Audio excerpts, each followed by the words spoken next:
one of the first words that come out of a child's mouth. Mine. So it's mine's. So it's a very profound, and it's like, what did God say when Moses asked him who he was? I am. And that's how we announce who I am. Okay. I am Badir. Yeah. So we're very conscious of ourselves and we think about ourselves first, but yet it's so hard to take care of ourselves. Why is that? I don't know. I'm sure there's lots of answers. I'm sure insecurities is one of them. Traumas that you've experienced that make you doubt yourself. I look to societies that have a strong oral history. Cayman obviously still has that tradition. Right? We see a lot in our history, but a lot of it still hasn't been, sort of written and recorded in a way. It's still oral, and it changes over time as people come and go and the like. But if a filmmaker, a producer, a director, you get to see what that person is showing you through their lens, as it were.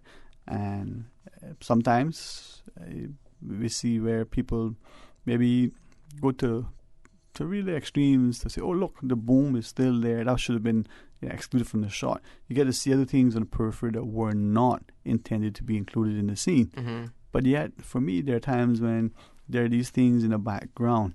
So maybe the best indication would be the early days of product placement. There's a vending machine that's very evident that there is this particular product that they want to display. Mm-hmm. Almost unconsciously. Mm-hmm. It's not front and center where the person takes the can of soda and opens it, or the drink of salt, so that that's what they partake in. The James Bond films where he's ordering his drink of choice. Mm-hmm. Or the car that's being demonstrated. It's in the background. Subtle versus very deliberate. Mm-hmm. From the lens of the director, how does that play into where we are when we look at things and the I and the me and the like? I'm trying to understand your analogy Okay, here. all right. Yeah. Good for you. Because are you saying then that our cultural, our culture is in the background and it's not maybe necessarily up front and center, but if someone pays attention to it, it's there? There is that, but it's also sometimes not even as a deliberate thing to put it in the background so that its appearance and its presence is ever there. Mm-hmm. We have it in the background mm-hmm. because we're not confident and conscious enough to make it in the foreground, mm-hmm. and in the background it gets ignored and trampled. Mm-hmm. How many of us look behind the scenes to see what happened in the film? For me, that's the best part. Yeah, and now I see your point, and I think people are just pretty unaware of our history and I don't want to say history, I'll say our recent history. If you just take the last 15 years, say with the advent of the internet, with the advent of technology, producing, there's been so much music, so many films, so many videos, so much visual art done in those last 15 years that have contributed and is contributing to Cayman's history, to Cayman's cultural history. I think people aren't aware of the quantity and the quality of that. And so I think that's what contributes to it not necessarily being in the background as much as it should. It's just because people don't realize how much work is being produced. And we've spent a lot of time saving this work, archiving this work, databasing this work, and we've started putting it up on Ponciana.ky so that people can see, because and everyone that's visits the site like, wow, all of this work, this is from Cayman, they're a little blown away. We haven't put up 20% of it. And it grows every day. New music drops every day. So I think it's just a matter of time, if you ask me. So you sort of serve as a Ponciana.ky serves like a clearinghouse in a sense. It's like a Cayman IMDb. No, it's there, like a Cayman SoundCloud. So all the musicians are there, the filmmakers are there, and you can see their works. And again, we've only started putting up something like 20%. But I think in time people will catch on. There was a great art event over the weekend. There's always art events happening now. I think it'll become more and more in the background, Dwayne. All right, with that, and this is not probably just because of your intellect or your education, and if you don't mind, I want to tap into that. I think our students who travel abroad, who study, who work, and they come by, I liken that to the seafarers of the day where they went on the ships and they went global. Interesting. Right? Because that was their education. They came on as messman and left as captain, as it were. They saw a world that was evolving around them, and they themselves sometimes had to transform themselves. Right? Now, when we bring that back on shore and we apply that, it's going to make us better. From the perspective then, from the filmmaker, from the musician, what impact, if any, will that have on our society? And will that cause us that, like the time capsule, we record something, put it in there, and 50 years later it's opened by, maybe by us, by our grandchildren, by the next generations. Will that accurately reflect, will it repeat the landscape of what we thought the people looked like at a time, what they did, what the cultural ethos was? I love that. And I think you're right. There's a lot to be learned from those parallels of the quote unquote ancient seafarers and the modern Caymanians who travel. Yeah, of course, culture is dynamic. It will affect Cayman, the perspectives that we have. But I think Caymanians who travel and have traveled a lot realize how unique Cayman is, even more so than people who haven't traveled a lot. Yeah. So it won't necessarily be a bad thing. No. It'll give a greater appreciation from this small island that you happen to be born on by luck. It's like winning the lottery, being born in Cayman. All the billions of people, like, why were we born on this island? That's very special. When you travel the world, you realize that a lot more. So yes, we are influenced by the world. Cayman is. And are we able to influence the world? We're influenced by it, but can we influence it? Well, we're already doing it financially. Yeah. You know what I mean? All right. So after the break, all right, let me ask you, do you think that Caymanians, those who've been here for a while, generational and otherwise, understand, appreciate, respect, and value what being in Cayman, what it is being a Caymanian, and if so, do we do it to the same extent as those who come and realize, whoa, look at the opportunities, the land of milk and honey, so as it were, all right? All right, the phone lines are open, and it's only Monday. We're not going to only get philosophical. We're not going to only attempt to solve the world's problems, but we're going to see if we can find a satisfying lunch for Susan. And that's going to be the task. 949-837 or 949-6990. The phone lines are open at the toll-free line as well, 1-800-534-8255. Speaking to Brother there, are we going to tap into his insight? So stay tuned for Talk Today. Sometimes things just don't go as planned. That's why you need Contractors All-Risk Insurance from Fidelity Insurance Brokers. Ensure you're covered in the event of property damage and third-party injury or damage claims during your construction projects. And with Fidelity Insurance Brokers, you can be sure you are getting competitive pricing and superior customer service. Call us today for a free quote. Fidelity, we're good for you. There are plenty of reasons to be a Logic customer. There's lightning-fast internet connectivity. There's the great overall customer experience. And now, you can improve your Wi-Fi connectivity with Logic Boost Wi-Fi for free.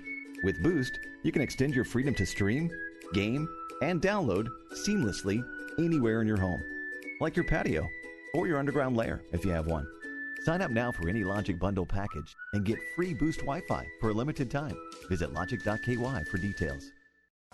June 26th is International Day Against Drug Abuse and Illicit Trafficking. Did you know that use of alcohol, tobacco, and other drugs begin in adolescence? Studies show that the brain doesn't stop developing until the age of 25. So, kids, don't harm yourself by putting alcohol, tobacco, and other drugs in your body. This message is brought to you by the National Drug Council and Radio Cayman.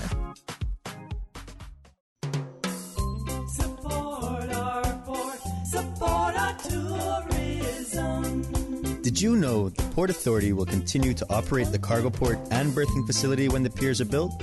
Cruise Line Finance secures berthing rights, not ownership, and will be repaid over time with fees paid by passengers.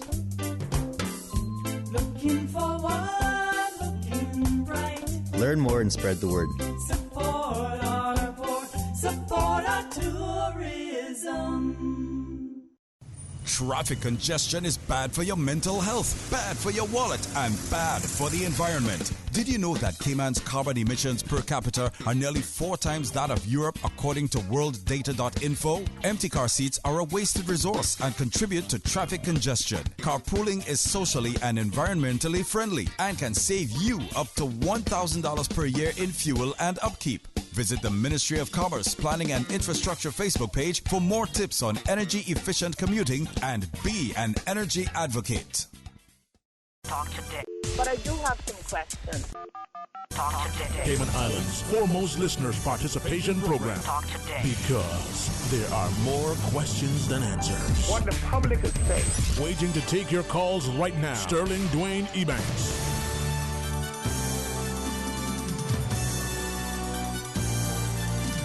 Hey, good afternoon. Welcome back to Talk Today. Thanks for joining us. And in the studio, good company over there, are we, as producer, filmmaker, awesome productions. But if you don't mind, and I say this because, one, very, very proud of you. Yeah, very proud of our Caymanians who make a significant investment, the money, the time in study. I think education is not only empowering, but it's something that, as we get it, it's not just about a piece of paper. It's about sharing. And my respect and love for you, my knowledge of you, I know that you have not only intellect, but a desire to share. Now, you studied theology, right? You got your master's in theology. Maybe one day you'll get your doctorate, but I won't pressure you just yet. But knowledge is something that I think we should all seek. I enjoy speaking to Mr. Roy Barton, for instance, and people like him. Well-read, they have a perspective. You ask an opinion, they can give you a considered view. It is their view. They can support it with other things. I think enough of us have that willingness, that discipline to sit and to study. And subjects like theology, it can be for some, misconstrued as why would you study that? But like economics, it can teach you a lot. Yeah, man. I mean, first of all, thank you for the kind words, Dwayne. You've always been supportive, and you always support Caymanians, and I really appreciate that. So, thanks for the kind words. And yeah, at the end of the day, knowledge is truth. Truth is God. I think for me, I studied theology. So I studied a knowledge in pursuit of my faith, right? So I think that is very important, especially in Cayman, especially with this global influence that we're having. Because I know part of the struggle between the older Caymanians and the younger Caymanians is religion. The younger Caymanians aren't quite on board in the same way that, quote unquote, the older Caymanians are. And I think a lot of that can be solved through knowledge, through even theology. Like, I wish there was a little more theology taught to our young kids here in Cayman to help them incorporate their religion into this new paradigm that we have of science and psychology, because it can be incorporated. Okay. It is truth, I want to ask you maybe for guidance and perhaps as you expound on it to help us to understand it. My perspective, all knowledge is God-breathed, right, as the scriptures share. In our schools, government, private, a lot of times we see religious education, students taking RE, for instance.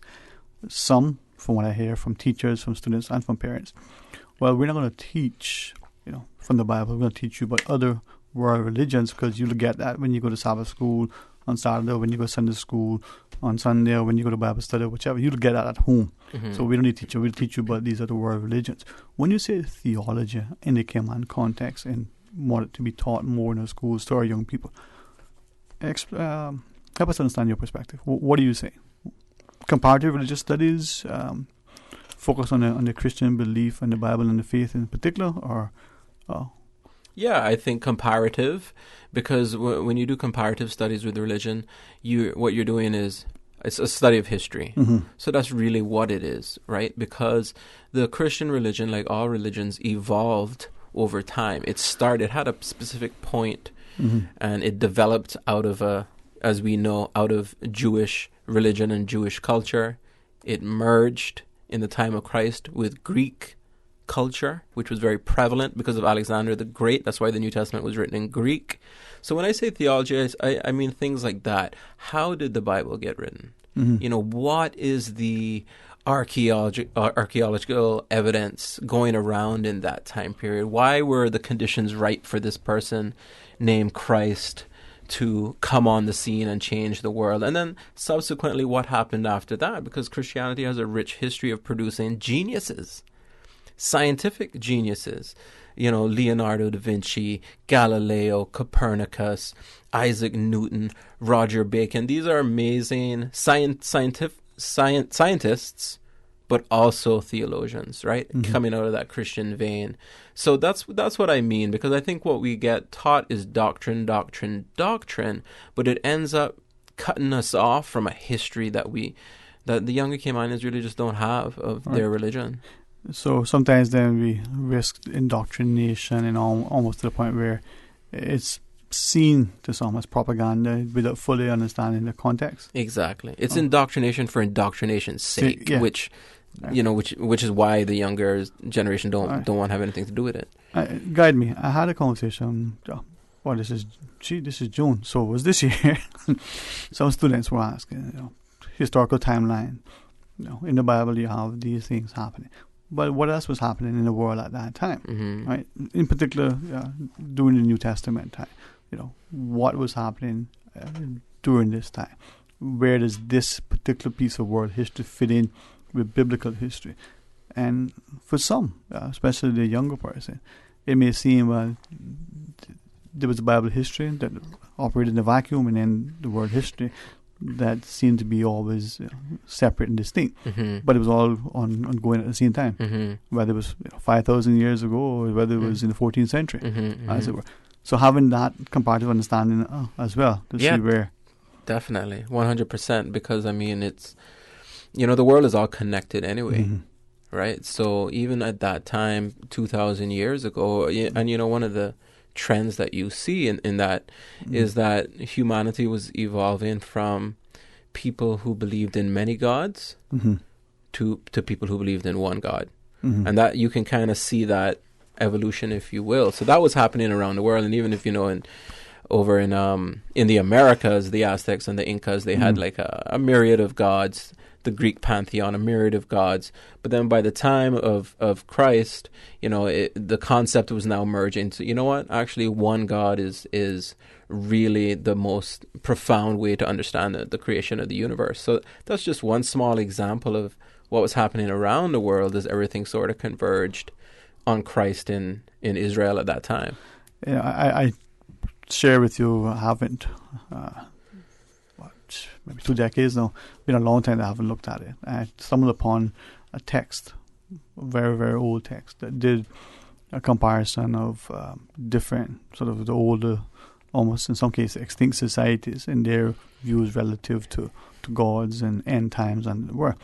And it seemed that many of these societies, however they painted it, if you take all that away, they had a similar belief in terms of by this date this would have. The Mayan calendar comes to mind. They had something. And when was it, 2012? All of a sudden, but you could go back, and I remember revisiting some of the texts, and some of the calendars put 2012 as being significant year of these things happening. And the Mayan calendar ended in 2012, right? Right. I remember. Yeah. So, because I think you wrote it, right? No, but I won't go there. Mayan blood, my parents are from Belize, so, maybe. I see. No, come on, keep it grounded.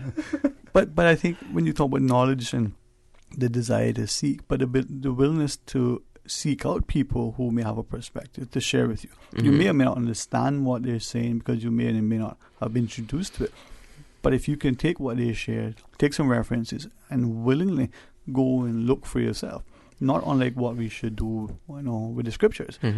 We go to Sunday school for argument's sake, or if you attend, a Adventist church and you go on Saturdays, the scripture, are you only reading that one verse? Are you willing to read some verses before and after, maybe a few chapters before, a few books before and after, so that you get the context? Some must take one word and it's other context, and boy, that's it. It's a full sermon, and you know.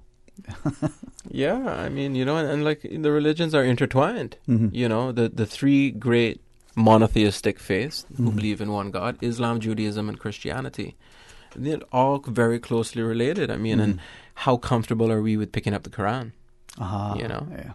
How comfortable are we with that? And why not? These documents were written around the same period. These things were happening. Things were revolving. We know that there's the Arabs are spoken about, the Muslims are spoken about in the Old in the Old Testament. And, even in the Quran, there's the talk about Christ and Mary and, Christ being a prophet. Like, what does that mean? Why is that in the Quran? That Christ is the greatest prophet, even greater than the Prophet Muhammad. So what does that mean? Are we comfortable with that? Or are we does that scare us so we don't want to touch it? Yeah. And that's probably part of the challenge, right? We are scared of what we don't know. Irrespective of what that thing is, the unknown frightens us. The boogeyman in the dark. But what they say, up in the whole frightened, right? So do we take that on board then? And if we look at the comparative religious studies, there's more similarities in, say, Islam and Christianity than there are differences. But yet we focus on the differences, just like we rather look at the differences between people. Or he's tall and therefore, or she's whatever. How do we get around that? Yeah, I mean, I don't think we ignore the differences, though. No, we emphasize them. I think that's part of it. I think you integrate, but you don't all become the same thing. With that, and listen, I appreciate, and then you allow me to take license to borrow from, our great investment in your education, but also your experience from travel, your knowledge, I say your intellect and insight, because I think that's how we learn. In the Cayman context, if we were to look today, and certainly if we did it, say, in the year 2000, only because, that was a nice marker to look at things, and we will go forward 50 years, whether from 2000 or whether from today, and we were to do a composite of what the Caymanian would look like, what a Cayman society would look like. So we somehow distill all the different ethnicities and all the data that we have from the demographic profile through a census, for instance, and we put it into a blend and we mix it. Because you can do that. You can come up with a composite. What would that Caymanian look like? Right? And then what would the Caymanian society, the Cayman Islands, be like? Are those things important for not just policymakers and the regular populace, statisticians, people who are looking at business dynamics, or that's 50 years from now? Geez, world might be around, I might be around, so we don't bother with it. Is that a challenge? It's fun to speculate, though, isn't it? I mean, it's so hard to say, and it's fun to speculate, though. I mean, because of so many nationalities in Cayman. And the challenges that presents and the opportunities that presents. It's funny because I read a quote once about you can tell the quote goes something like this: you can tell the personality of a country by the way in which it was founded. Okay. And for some reason I thought of America, and America was founded on they're coming after us. When they ceded from the British. And I think, when the Americans, they still have that attitude that the Russians are coming after them or someone's coming after them. It's like part of their thing, And now they think about, well, okay, what's Cayman? How are we founded? Who are our people? And our history seems to be one of only started in the 18th century, first of all. And it included people from basically the European nations and the Caribbean nations finding a little spot in the Caribbean to hang out. Right? So is that, if we were founded like that, is that really who we are? Maybe it is. Maybe that is Cayman's identity. People from different cultures come in to the Caribbean to hang out. let me ask of you then, right? And to the wider public, if you want to join our discussion, please do so. If you want to maybe take us down a different path, not particularly exploring the rabbit holes, but hey, listen, if that's where you want to go, I can pretend to. Call us, people. Yeah, and mix it up. Yeah, we can hear from you on a different perspective. But from what you just shared, and that notion of when our history has begun, and we look at a recorded history in some of the official publications, this is just me thinking and looking and researching and asking and wondering, because you need to have a hypothesis, you need to have a desire to question respectfully. You need to have a desire to seek knowledge.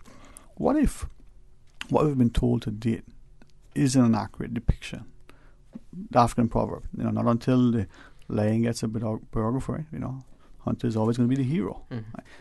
And what if that isn't an accurate narrative of what our history looks like? Right? So as we start to go back further and we look at other historical records from the other established nations of the day who were exploring and the like, we know that the Tainos weren't that far away. what if they were traversing our waters and had encampments here for, a few months on end? Very similar to what we saw the Caymanian turtlers would do when we go to Mosquito Keys, right? They would go there. The reason why I ask that is twofold. Well, the reasons are twofold. One is we went to Mosquito Key and we did that thing. That practice must have been established. Somebody just pick up one day and say, "Oh, let's go do this." Right. That must have already been established. When the explorers of the day, let's call them that, right? But we call them the pirates or the privateers, right? And they followed the route. They had some inkling as they went along that this thing must have been, a path that they moved. So they were obviously native peoples who were in the region. So they borrowed from there. They didn't just materialize out of thin air. So now we don't have a great deal of written record of them to the extent that we should, for different reasons. So what if Cayman's history, before Columbus sighted us on the brag, what if centuries prior there was stuff going on? Right? And what if we could find that? Would that change us? Because there is something in the Caymanian DNA that talks to resilience. There's this entrepreneurial nature. There's this spirit of in a sense, maybe to a detriment, we're docile and we're compliant. But there's also a part that says, you should let sleeping dogs life. Now, when we look at what that is, we come forward 500 years and then we go forward another century. What would that mean as we have the various mix of the peoples who come here? Yeah, I think it would mean something tremendous, and it's true. I mean, at the end of the day, they say what history belongs to those who wrote it. Yeah. So just because we've what we have written that Cayman was founded by a bunch of buccaneers in the 18th century doesn't necessarily mean that that's really what happened. Maybe there is an indigenous tribe that goes back centuries prior to that it wasn't written, so we don't have it. Yeah.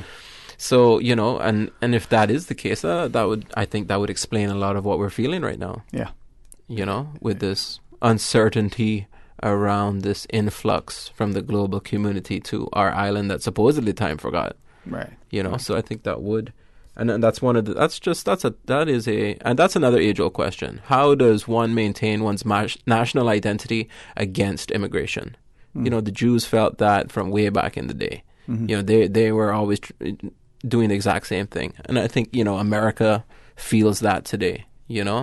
And I think we see it in Canada, we see it in the UK. Yeah, it's something we all have to deal with. I'll tell you what I feel in Susan beckoning me. Come for a break, boy. Come for a break. Got to take a break with Susan. Are you sure? Oh boy! All right, we gotta do that. But don't lose your train of thought, please. But there RV joins us. We invite you to do the same. 949-8037. Stay tuned for Talk Today. At Seaboard Marine, customers often ask us questions about their shipments. I have various items coming from different suppliers that I need to ship to Cayman. Do you offer consolidation? Yes. Seaboard Marine offers consolidation for full and less than container loads. We can hold your packages at our Miami warehouse until everything arrives and ship it all in one go. And we have the best rates to Grand Cayman. Visit seaboardmarine.com for more information. Shipping shore to shore.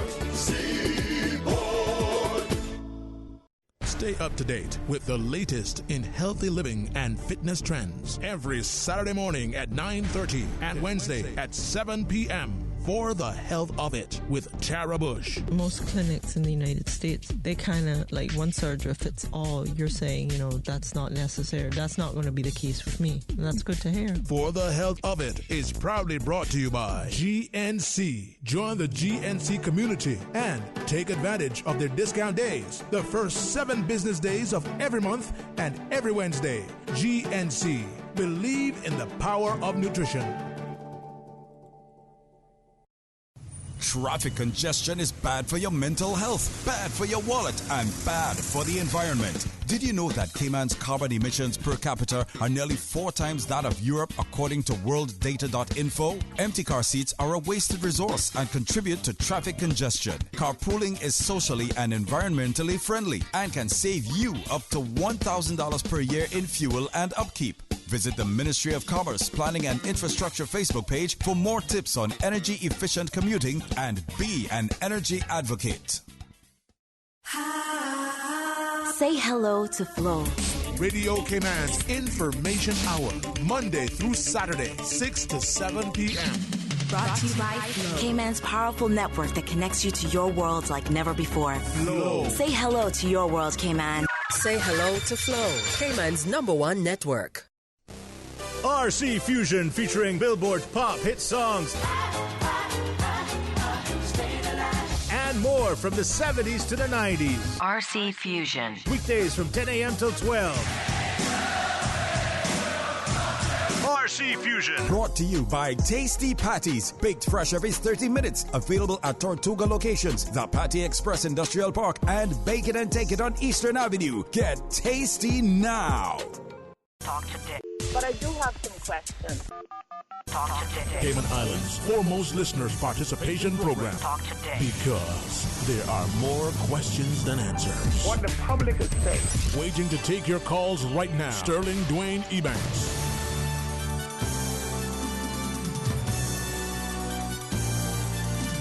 Hey, good afternoon. Welcome back to Talk Today. Thank you for joining us as we invite you to be a part of our discussion. 949-8037 or 949-6990. In the studio, I have the good company of Badair Awe. And Badair, I appreciate you accepting the invite. For a number of reasons, I wanted to have you join me. One is I don't think enough of our people, as you shared, are willing to have discussions on, say, theology. Yeah. That was your academic training, as it were. But that introduces us to a perspective. I think we need to be grounded both in our faith and intellectually in order to be able to have a discussion. I know a number of other Caymanians like yourself who have, well, maybe one or two others, and I'm not quite sure how many are going on, postgraduate studies like yourself. But I've had theology as an initial sort of foray into the academic pursuits. They're working in finance. They're working for themselves. They're doing other things. It's a good foundation. It's not unlike studying, the literature and the arts and the like. But just because you have a degree in theology doesn't mean that you have to be a preacher and a pastor, right? Or a politician. You can be a filmmaker. Yeah, and for me, that was always it. As far as apart as that may seem, theology and film. Mm-hmm. For me, that's why I got into film, because of theology. Okay. And I didn't see it come in, but it worked out perfectly for me. And film for me is just a way to animate the theological concepts that I love thinking about. Mm-hmm. And film is a way to do that in a compelling way, using visuals and sound and characters.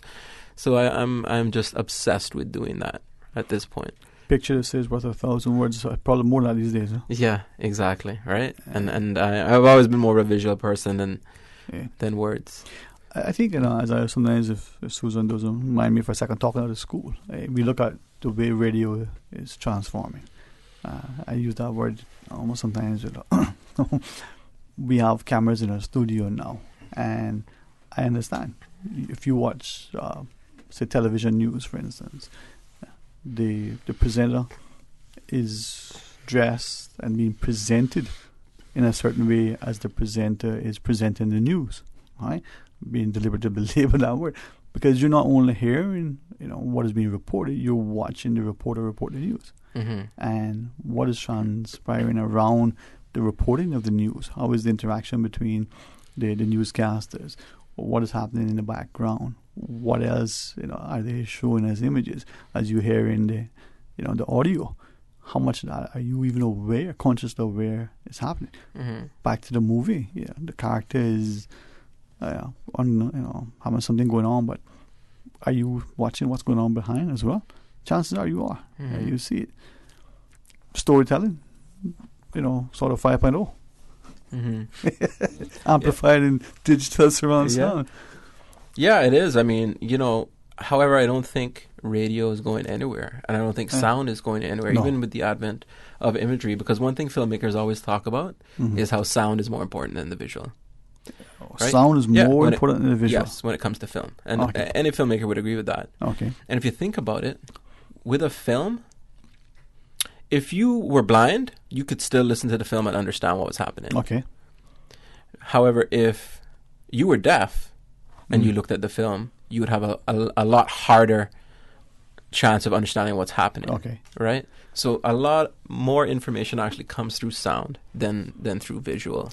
So we go back to Charlie Chaplin in the silence. Way back when we would watch, and there's no sound. You're just watching the characters. That is correct. Do stuff. Right.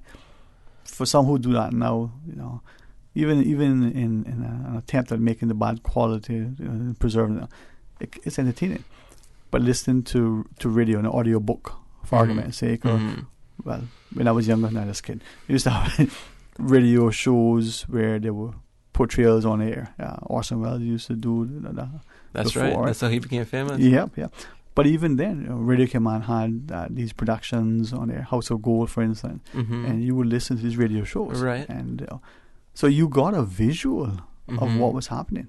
To me, that was much, much better than watching, I call it the One-Eye Monster. I mean, that dumb screen that who knows what it's doing to you. Right. Interesting. Yeah, my dad always talks about him. He listened to the Dallas Cowboys. That's how he became a Cowboys fan, by listening. And yeah, I mean, in the case of Charlie Chaplin, and before sound got into film, it's because that's how film was developed. It was developed first without sound. And that's not to say that those films without sound didn't have meaning and couldn't communicate, because they could. But I mean, it only took about 20, 30 years before they linked sound into film, and then that was it. Yeah. It took off from there, So, but Charlie Chaplin was at the very beginning. Yeah. And I think when it first came, he was like, no, he didn't really want to do sound, but I think he switched over really quick. Yeah. And I think he did have some films that he did in sound. So that was historically how that played out. But yeah, I'm still of the opinion sound is the most important. Yeah. And of the senses. So of all the senses. Of the two dominant senses. Would you rather not be able to see or not be able to hear? That sort of thing, right? Right. And if you think even about that question, like think about it. If you're blind, you can still converse with anybody and everybody. Now, if you can't talk, but you can see, no one can say nothing to you. Yeah. And you can't say nothing to no one. Yeah. So it's a lot of people, they're like, oh, I'll take sight. But then that would just cut you off from communication completely. Yeah. So it would be better to keep the ability to speak and to be blind, as weird as that seems. Yeah, and as I listen to you, I think back to whether it was Howard Cosell calling a Muhammad Ali fight, or whether it was Ed Bush talking about a football match in Belize with Renard.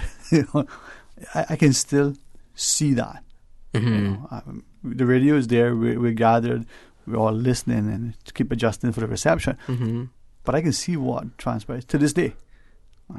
Now, interesting. Did you see what Susan did? She used her index finger. She was pointing. Okay, that was her index finger. So she's communicating with visuals. Yeah.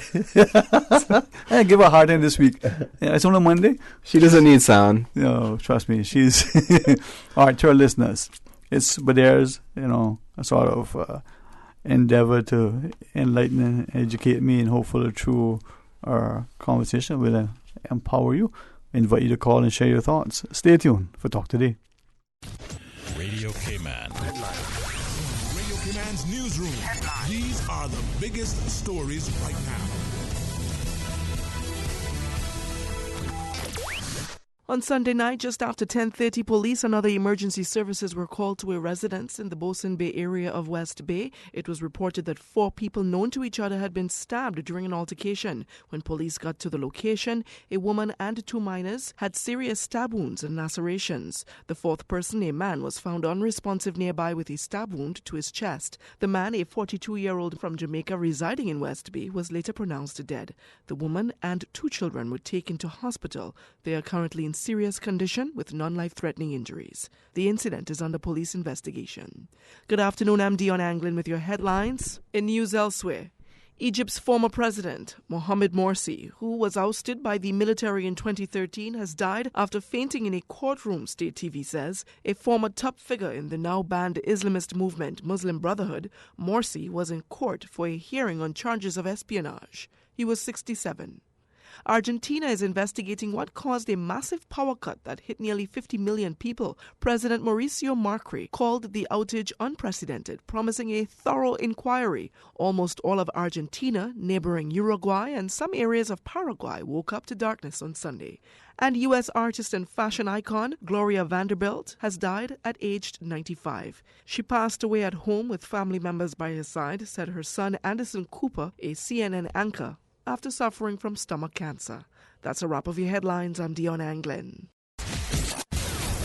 Radio Cayman, the voice of the Cayman Islands. What's happening in your community? News and information, music and more. You can find us. www.radiocayman.gov.ky.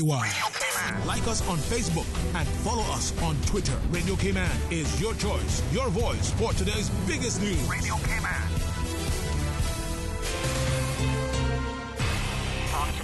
But I do have some questions. Cayman Islands' foremost listeners' participation program. Because there are more questions than answers. What the public is saying. Waiting to take your calls right now. Sterling Dwayne Ebanks.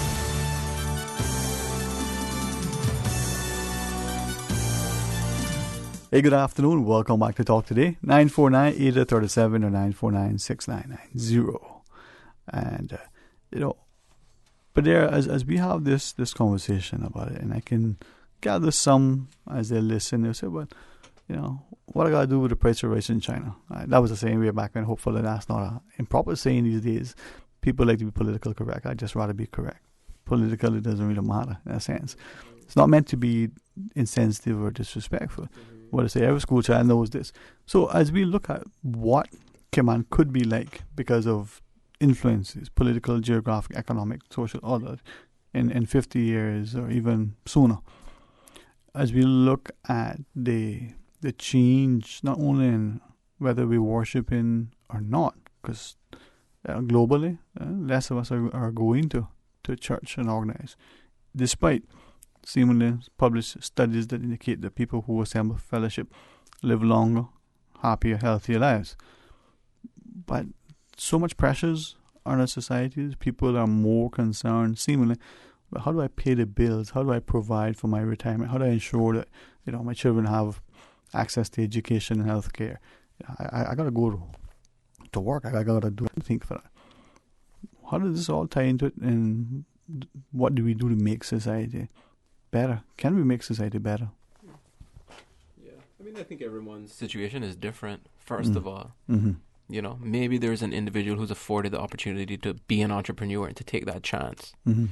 And maybe there's someone who's not and needs that cushy financial banking job. And that's not to say one is better than the other, but that's not to say that one should be more restricted than the other either. So it is tough in Cayman, and cost of living, and it's hard to survive. I spent some time in Cuba last year, and I just remember, that's just one of the biggest things is just how when I come here and buy a cup of coffee, how much more it is astronomically than it is over there. If I could ask then from that perspective, because we have our currency is strong. Someone told me they one time done some online search and it talked about places to work where there's a good currency exchange rate. Cayman ranked very high. But when we look at the exchange rate, so the CI to the US dollar to the Canadian, even now it's not doing too bad relative to the pound, right? Is that where we maybe looking at it not as accurately and correctly as we should, from the perspective that your one CI dollar, when converted to some of the currencies in the region, or for the field that is strong, your $1 gives you hundreds of your native country's currency. But if you were living in that country, so in Cuba, you're living and working there, you're earning, and you buy a cup of coffee, as a percentage compared to Cayman, is that here, $5 for a cup of coffee, whatever it is, right? Mm-hmm. Is over there, in your, if you're back home in Cuba or wherever, is that still, relatively speaking, the same sort of chunk of your budget on coffee?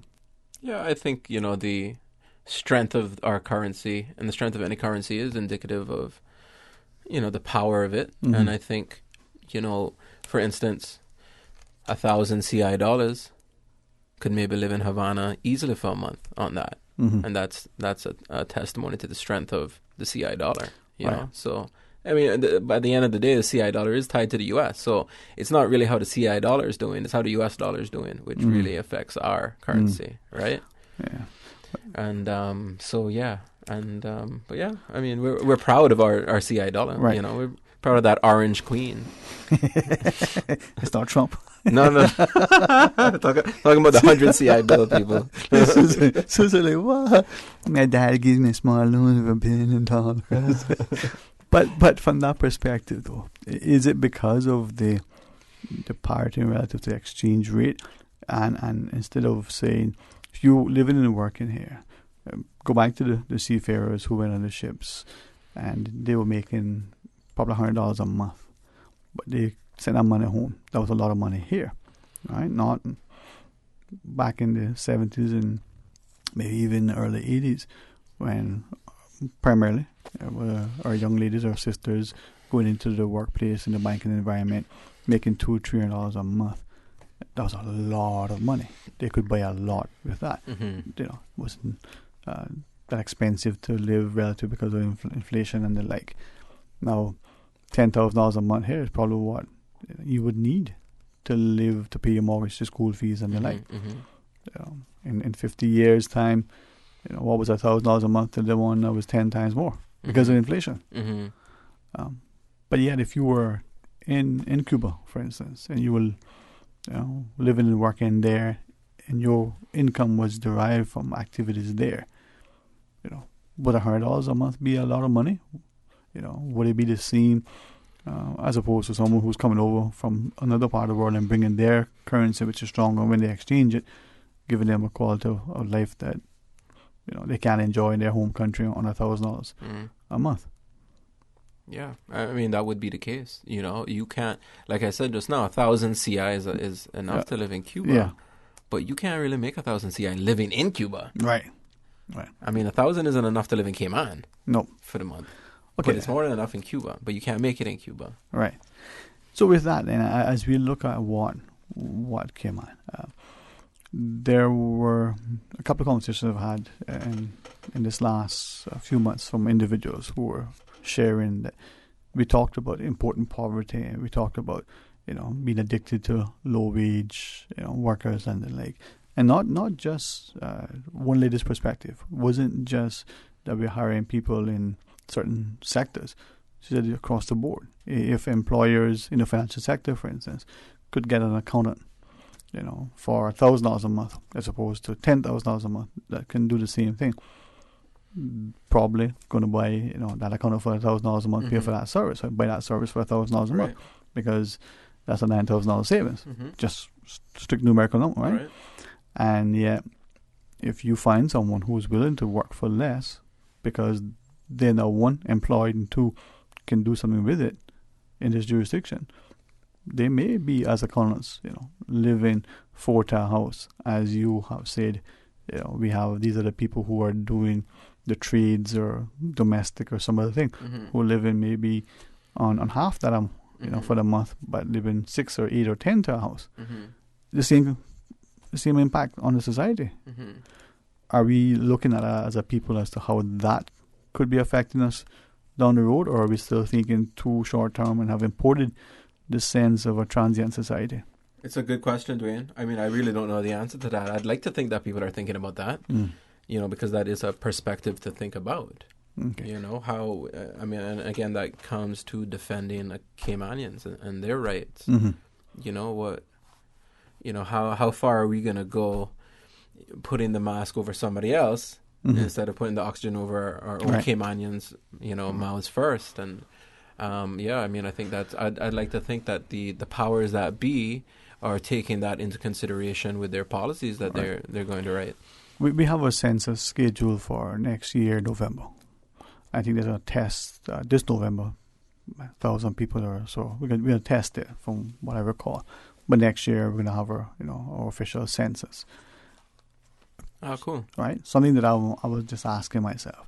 When we look at that census data, so we'll get it, we'll know people's sort of income, we'll understand the demographic profile. We should get a good perspective, because unlike other jurisdictions that only sample, a percentage of the population, we're expecting to poll, for want of a better word, every single person who's going to be here on Census Day. Cool. Right? So if by chance on Census Day, only 2 people have left the island, then we'll get in. But if only 2 people left, so on Census Day next year, we're going to get data from everybody. Right? I wonder then, when we take that and we put it together and we come up with a composite and we look at it, I wonder, come back to the question I asked earlier, I wonder if we're going to look at that and say, oh, this could be one, what the population will look like relative to whether it's aging or not aging. Is it increasing or not? Where is the percentage increase? What would, if you were to do a physical profile, like a sketch artist would do, what would that person look like? And then compare that to maybe 50 years ago, maybe 100 years ago, and we see it. And I wonder if we would do that, are we willing to do that? And if we did it, what would it mean? How would it influence, if at all, our decisions or policies and our plan to sort of help to shape the society? It's fascinating to look at that, because I've spent time looking at the stats from ESO.ky, and they have a lot of that stats, like how the population in Cayman is broken by age, by sex, by income, stuff like that, and seeing where the trends are, seeing where the majorities are. I mean, that's great information to have. That's exciting to know that there's a census coming up next year, right? Because you can learn a lot, and you could do a lot with that information. And it helps to inform not just public policy, but businesses as to what they would do, the needs of the change in society. Very true. It's a business function as well. Yeah. But then if you look at that and you see that this is the growing population, and maybe it's influenced by, let's say, 2 ethnicities. This is an argument. And those 2 ethnicities decided, or maybe we start to see a trend, see whether the data supports or not, they're intermarrying. Would that change the actual face and flavor of the country? Just a question. Yeah, it's a good question. Right. I think philosophically, I would say things change, but things stay the same. More they change, the more they stay the same. I think there's something essential that is maintained throughout history. All right. Even though the exterior may change. Yeah. We spoke earlier about that change that we're seeing, not just in Cayman. We see it in the US, we see it in Canada, we see it in the UK. Some would say that's probably what triggered this whole notion for Brexit.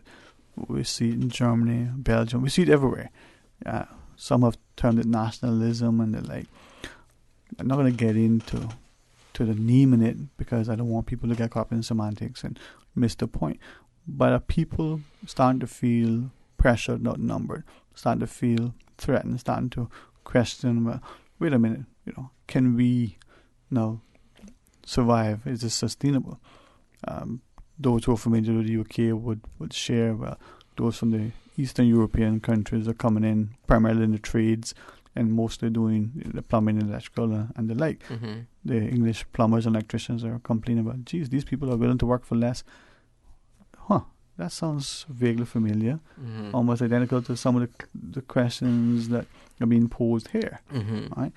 Now, with that happening globally, if we come back to the Cayman context, how do we integrate, acclimate, assimilate the people here so that we'll maintain a sense of social harmony and stability, so that as we become not just inclusive, but we get people to respect our traditions and value that? Or, out with the old and in with the new. No, we don't believe that. But yeah, I think for me, something I think about, and maybe this is just because it's my perspective as an entrepreneur in Cayman, is Cayman's GDP is 70% the financial industry. Now, that for me is a good thing, but it's also a problem. And our young people, You basically either in finance or tourism, or you're not in nothing. Right? Okay. And my question is, how many of our young children are naturally into finance or tourism? Maybe they're into something completely else. And if that's the case, then what place is there for them in Cayman? And I think this is why there's always been this talk about trade school for like 2 decades now. Trade school, because it's identifying something missing, an avenue that's missing for our younger generation, that they're not being taught. Like, if you don't fit in finance and tourism, you don't fit. Right? And that's really not fair, because not everyone's going to be born with that aptitude. But even with respect to that, and I'll ask you more about this notion of a trade school, some would share that we don't even have sufficient or proper training and certification in the financial sector for our people. So, yes, we're part of the global marketplace when it comes to financial services, but do we have an institute locally that certifies, that trains in skills and the like our own people, so that when we come out, you get this banking certificate, this qualification. Now, some will share, well, you get the international ones, but we don't train our people, we don't educate and inform them sufficient about the importance of the financial services sector, so that the employment opportunities that are there, Caymanians are, benefiting as well. I think education is one part of it, Dwayne, but part of me also feels like legislation is another part of it. Okay. Mark Zuckerberg didn't finish college. Steve Jobs, whoever, like majority of the entrepreneurs never finished college, don't have a degree. So for me, it's what opportunities are being given to young potential entrepreneurs. How easy is it to start a company and to take that risk, which I think is important for our economy? We need to diversify. 70% finance, that's crazy. Okay. This is Treasure Island. This is still Treasure Island. All right. So you do Zuckerberg. I think Bill Gates equally was in Harvard. He dropped out, right?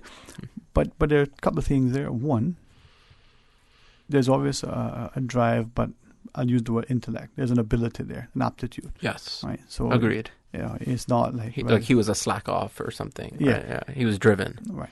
But secondly, to your point, where are we in our society to support the entrepreneurs?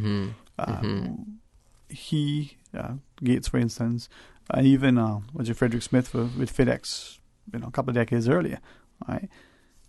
They have the resources, they have the environment, whether within the family and friends connection, but even within the system, to be able to leverage what's there to capitalize on it. Not just the share size of the potential economy, but even in the Cayman context, where you have the educated person who wants to go out. Seemingly, the challenges of the lawyer in Cayman who has passed the exams and all the qualifications, but can't get articles in order to get qualified to practice. Or even when they do, they can't seem to be as lucrative in their practice as some of the counterpart. So, legislation to address those issues? No, well, those issues, that very specific issue, which I have heard about, but I don't have personal experience. No, exactly. But I don't doubt happens. Yeah. That can be... That's a result of a few things. Something that I really realize with expats is they don't always say hello, which is really strange as Caymanians. Like you walking down a path and this other person's coming, I say hello. Yeah. But but sometimes they will even raise their eyes, and part of me wants to be like, really, you can't say hi, or oh, you think I'm flirting with you because I said hi? It's. And boy, I don't like you. But I get it, because where they're from, it's not like that, so it seems weird. It's not that they're actually weird.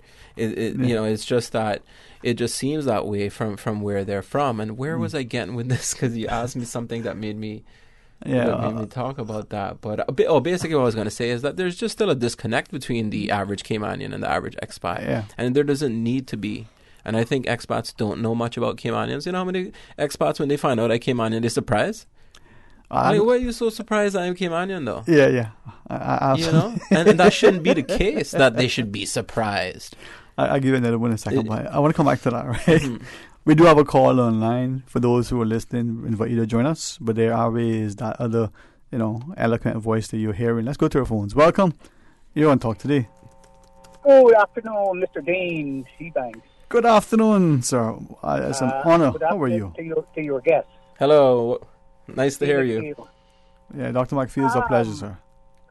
Firstly, you talk about trades. Yes, sir. Well, traditionally, Caymanians learned trades from their grandfather, their uncles, or their neighbors. Most of the trades were building trades, building ships, seamanship, learning how to navigate. Those were how to fish, sponge fishing, shark fishing, turtling. Those were the trades that they learned from their forefathers, and it passed on from one to the other, and it was face to face trade, direct trade, and as a result of that, Caymanians in that era were known to be some of the best tradespeople in the world for what they did. Because what they did in those days were hire themselves out to the shipping companies of the world, and you don't have to take my word for it. Ask other people what the shipping magnates thought about Caymanian men up there. Okay. Yes, sir. Secondly, you speak about expatriates don't say hello to Cayman and stuff. Well, if you know anything about conquest, there are three kinds of conquest. There is economic conquest, there is political conquest, and military conquest. And usually, when people overrun a place by conquest, they see themselves. They are the dominant culture. They are the ones the dominant culture, and you are the inferior culture. So when you see a lot of the expatriates come here to Cayman Islands, and the fact that they come into a place that is small geographically. And because they come here because we say that their expertise and we cannot do without what they know.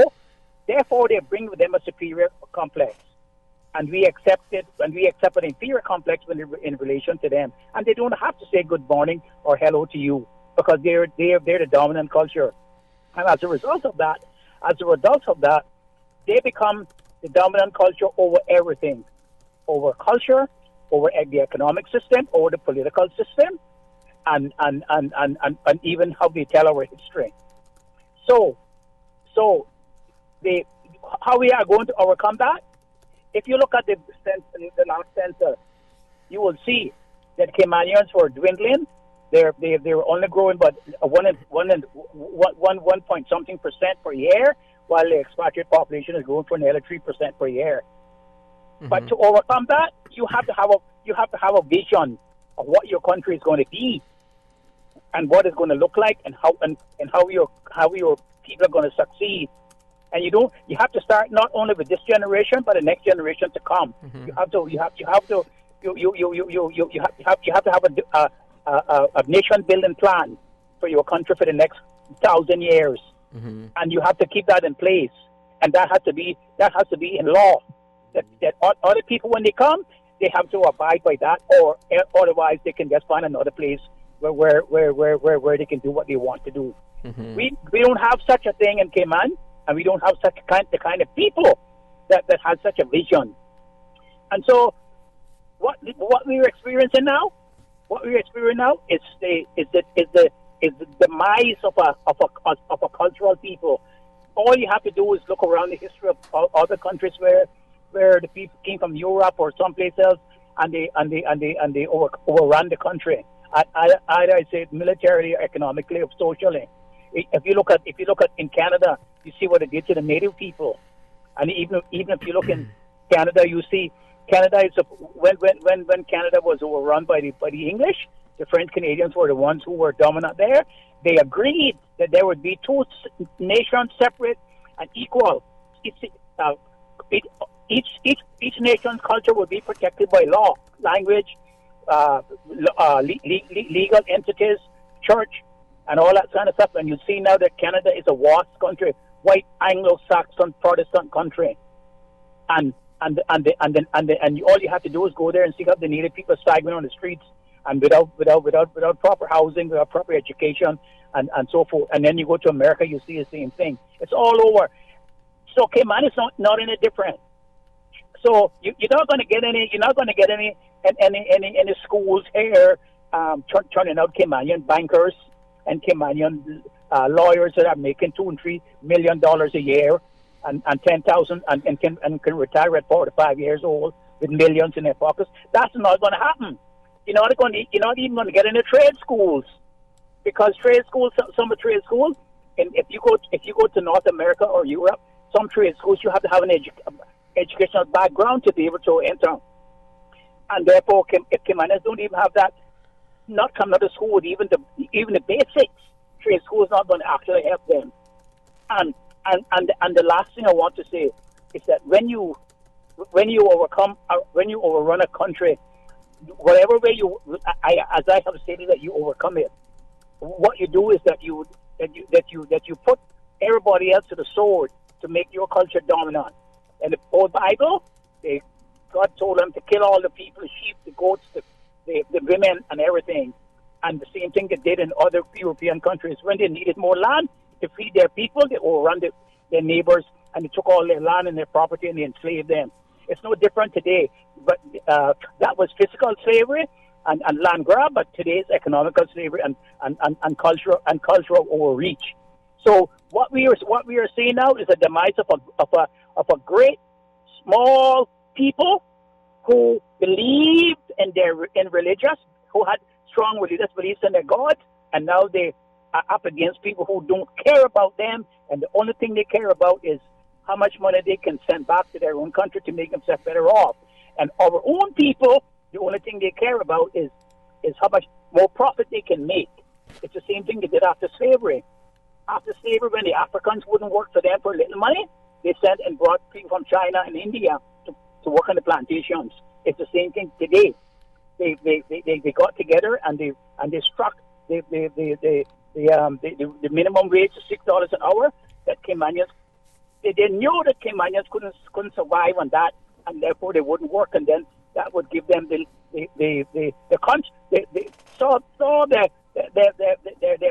conscience against what Caymanians think about them to bring people from overseas. And so this is the policy. And my friend, unless you have another country to go to, another passport, or someplace else where you can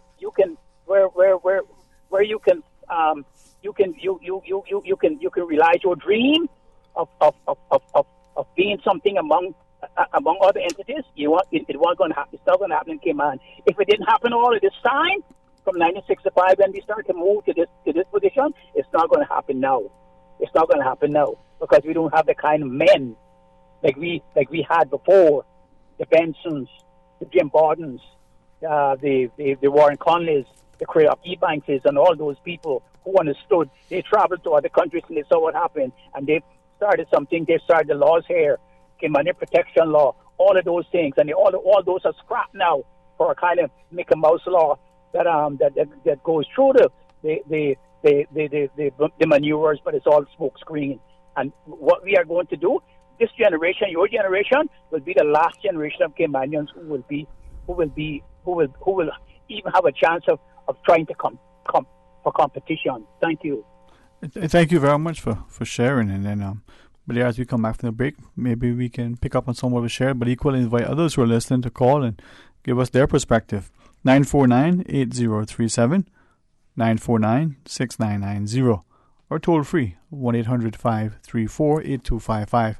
Stay tuned for Talk Today. A caring and community spirit, cherished family and cultural values. These are some of the things that still embodies the Caymanian way of life in the Eastern Districts today. Savannah Pharmacy, your neighborhood pharmacy, located in Countryside Shopping Village, is delighted to offer products and services of real value. Whether it's catering to your family's medical needs or carrying apparel, gifts, and beauty products, Savannah Pharmacy provides you with more than just prescriptions. Remember, they're always just around the corner with everything your family needs and convenient opening hours, including Sundays and holidays. Savannah Pharmacy. For more information, call 946-3336. This is JJ the Iceman. This is JJ the Iceman.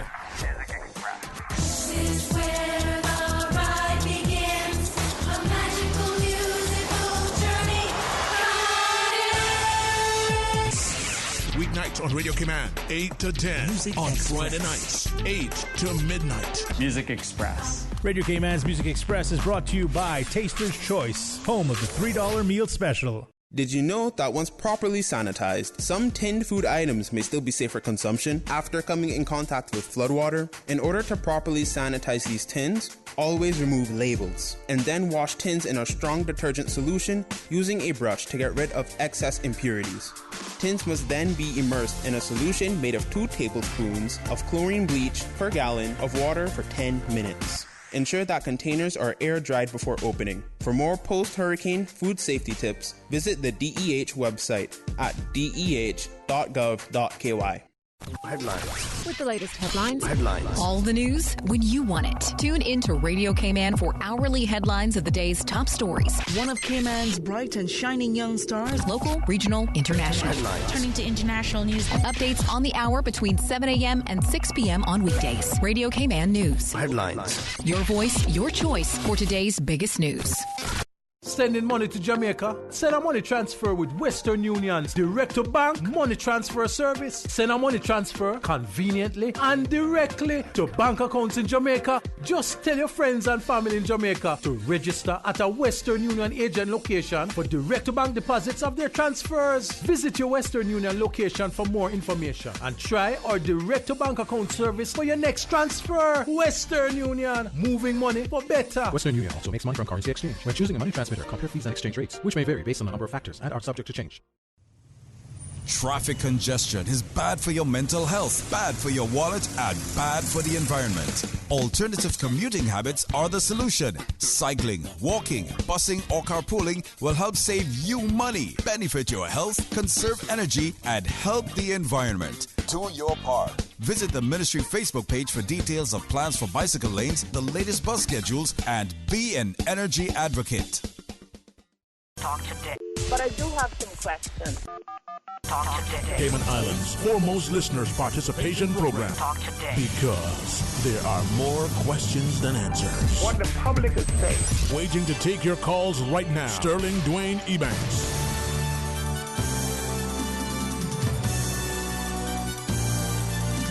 Good afternoon. Welcome back to Talk Today. In the studio, the excellent company of Mr. Badir Awi, not just a producer and filmmaker from Awesome Productions, but as you shared, was your Poinciana.ky. It's a good resource to see all of the music and the films. Correct. The local films. Poinciana. Poincina. Okay, like the tree, Poinciana? Exactly. .ky. It's in bloom right now in Cayman, right? It's beautiful too, man. Yeah, man. Although I saw one just cut down, but anyway, not going there.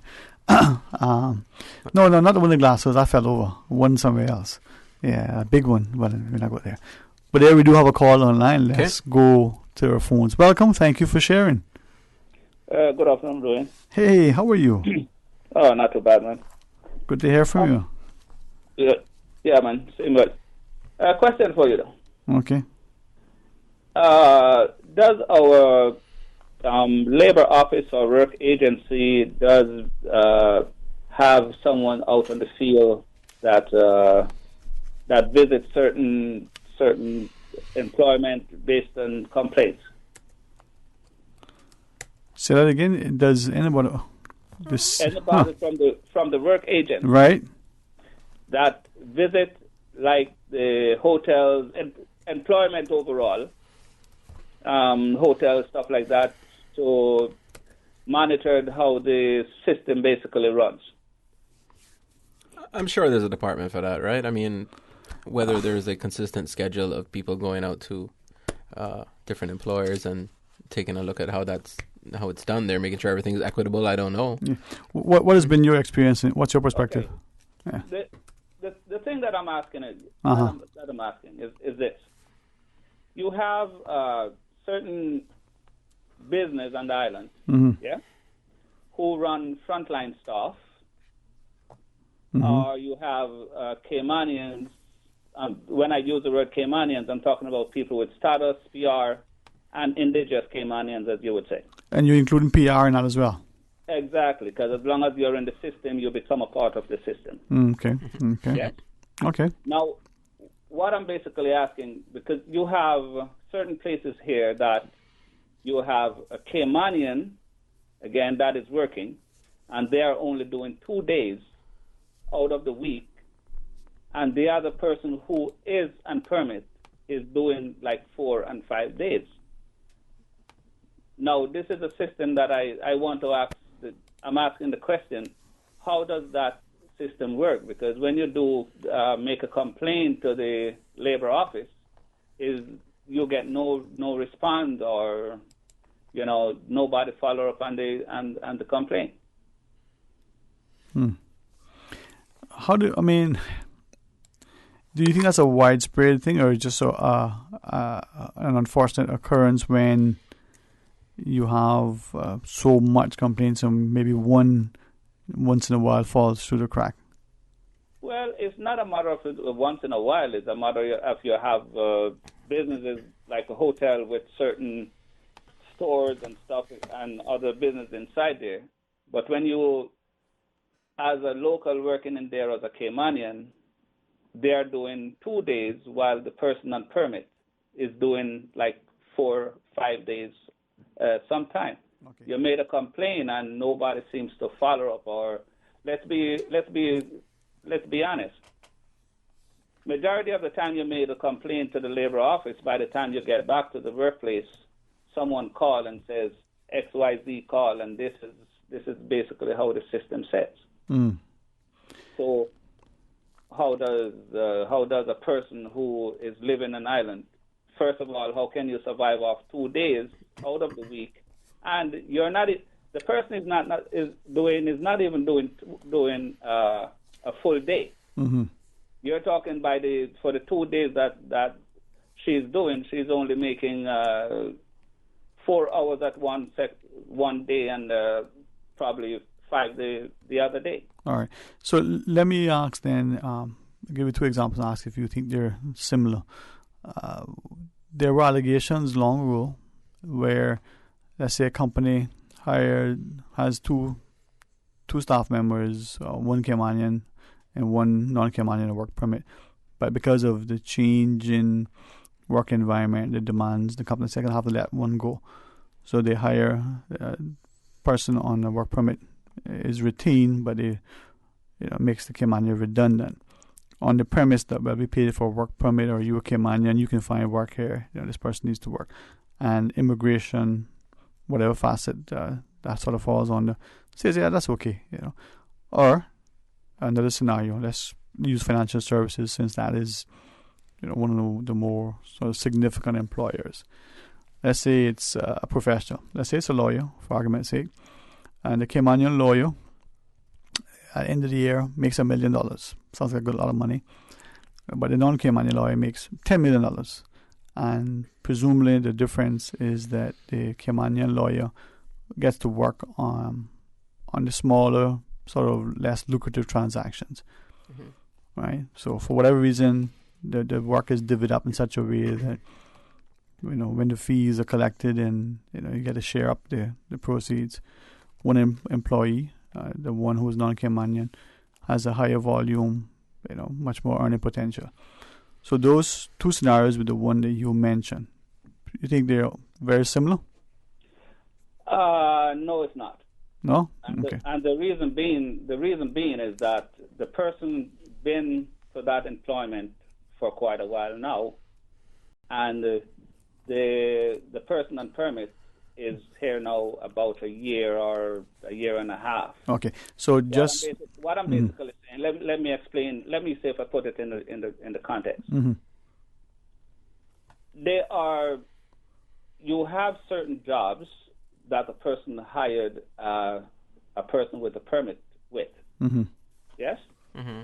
That Caymanian or a local. Then let me use the word local, because sometimes you use the word Caymanian. Us as Caymanian at times feel that because we're a Caymanian we should get the job. It don't work like that. Mm-hmm. What I'm basically saying is that if you are in the system and this person basically comes and you still have to turn around and train this person, yeah? Mm-hmm. And you basically now leave with a short stick, because at the end of the day, you have your rent to pay, you have yourself to maintain. Likewise, the person who is on the permit. But then, does the employer look at the demand of what the Caymanian have to go through to make a living. I mean, I think there are prejudices against Caymanian. Yes. And some of them are unfounded and unfair. And what is our government doing about that? That's just a question. I'm not saying they are or they aren't. There are other times where the prejudices against Caymanians are real and there's basis for it. And as an entrepreneur, I know I've hired some Caymanians who represent my company who, no thank you, don't need to hire you again. Right? So maybe I don't want to put you out there 5 days a week. Right? So there's a balance. We have to balance those two things. So the real prejudices and then the prejudices that have no basis. And try and find that middle ground, right? And I think what our caller is talking about, I think what Dr. McField is talking about is that, yes, there is a conquest, so to speak, that everyone has to face. This is our history. This is our evolutionary history. This is human history, right? Christ came to bring the sword, not peace. So this is something that we have to, even though I'm more on the optimistic-minded side of things, I do see where the caller's from. I see where Dr. McField is coming from. There, you have to have a certain awareness of what is happening around you. It could be very insidious and subtle, but you can get breeded out, quote unquote, so to speak. And I think we need to look at that. And I think what it all kind of narrows down to is the age-old question again of politics, and in this case, a democratic society or a socialist society. Because everyone talks bad about socialism and communism. But the real drive for that was to eliminate these inequalities so that we're not run by profits and that we're not run by this idea of running into another country, taking all the profits from it, and then leaving, right? And I'm not saying communist socialist is the way to go. I'm just saying that this is the question that we're asking here. When profits become more important than an individual, that is the negative effect of a democratic society, right? And in Cayman we face that too. But I don't think it's unsolvable. I mean, I think like Dr. McField said, we need a vision and we need a plan. But we need more than that. We need action. Everyone got a vision. Everyone got a plan sometimes. But not a lot of people follow through. And a lot of people make decisions, say, all right, look, this is what we're going to do, right? So, I mean, I agree. I think there are this was the point, I think, of what kicked off the conversation, is that when a Caymanian and expat cross paths, there are prejudices there that are real and some that are fake, and we should be able to learn to tell the difference. Mm-hmm. But and I do agree with you, but with the same time, what I'm saying is, how can a person survive off not even 16 hours for the week, and you have another one that is putting in up to 80, 40 hours? Because this is what I'm basically saying. They are doing the same job. How do we allow these companies to do these things? Because I remember when they were back in the 80s, up to the 90s, when you have a workplace and our work agent, which was labor office then, yes, and they would make a check based on complaint at the premises to see how the system runs. Today is like everybody gave up. Now the question is, if the person that is only making $18 an hour, 8 hours within 2 days, and that's all they get, and they're supposed to be a full-time employees, what are we telling these guys? To go out there and steal, or to go out there and sell drugs? Because there's no way that you're going to pay your rent and less, not even $50 for the week. Is this what we're telling our young people? Is this the precedent that we're setting? And I hope somebody from the employment agency, the labor office, I hope the MLAs is also listening, because I'm a voter. These people are voters. At the end of the day, they are going to need the vote. Yes? Mm-hmm. And I tell you, I'm going to say this. I pray to God that the person don't pick up and turn the wrong direction and start selling selling drugs or get into some other illegal activities. Because this, what I see going on in some of the workplace, it is totally crazy. I have to get on someone's case the other day because I went to a workplace doing, and when I look across the line, they have local employees, but they have none of them on the front line. I have to get on the manager's case over last week for that system. They don't give the local, they don't show up the locals, they push them in the back, or they try to hold them down. But this is not foreign company. This is our local companies owned by Caymanians. Caymanians is treating their own people like garbage. And the labor office, immigration, I blame them in the sense for it, because some of what I see they give a permit for, it's uncalled for. You have to, the immigration have to start limit the basket. You can't just have young people just being pressured and taking advantage of. Right. That is totally crazy. Appreciate you sharing what you did, man. And but here we got a couple of the callers, but equally break as well. So when we come back, more talk today. King Sports Center Art of Fun Summer Camp is back from July 2nd to August 2nd. Now in its 15th year, the Art of Fun Camp is ideal for kids ages 5 through 10 with activities from football, basketball, dodgeball, squash, rock climbing, arts and craft, dance, singing, and more. Your child can practice physical and social skills while having fun in a safe and secure environment. For more info, call 946-KING. Like King's Sports Center on Facebook, and you can also find them on Instagram or call 946-5464. King Sports Center, providing you with all your fitness, recreation, and relaxation needs. Register before May 31st and save 10% on camp registration. A caring and community spirit, cherished family and cultural values. These are some of the things that still embodies the Caymanian way of life in the Eastern Districts today. Savannah Pharmacy, your neighborhood pharmacy, located in Countryside Shopping Village, is delighted to offer products and services of real value. Whether it's catering to your family's medical needs or carrying apparel, gifts, and beauty products, Savannah Pharmacy provides you with more than just prescriptions. Remember, they're always just around the corner with everything your family needs and convenient opening hours, including Sundays and holidays. Savannah Pharmacy. For more information, call 946-3336. Be sure to tune in every Tuesday and Thursday at 7:30 a.m. for The Business Buzz with Sabrina Turner. Brought to you in part by insurance agents Michael Webster and Denise Brown from Cayman Insurance Center, specializing in life and property insurance. Don't take chances with your family's future. Fathers all around the world are ready for Father's Day. What they're not ready for is more socks. Show Dad a whole lot of love this Father's Day with the Galaxy S9 or S9 Plus from Flow and get $150 off the price. Give the big man the handset he deserves to upload, download, message, and stay connected in style from Flow and save. Because this Father's Day, socks just won't cut it. See in store for full details. Terms and conditions apply. Celebrate Dad this Father's Day with Flow.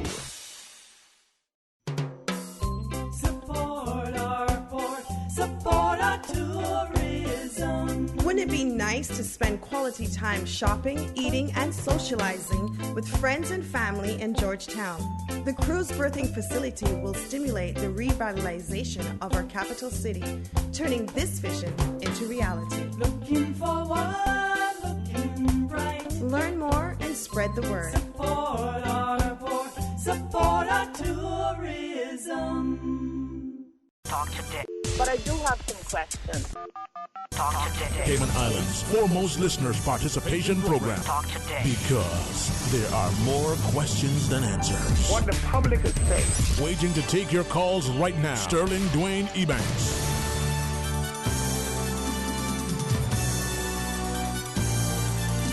Hey, good afternoon. Welcome back to Talk Today in the studio.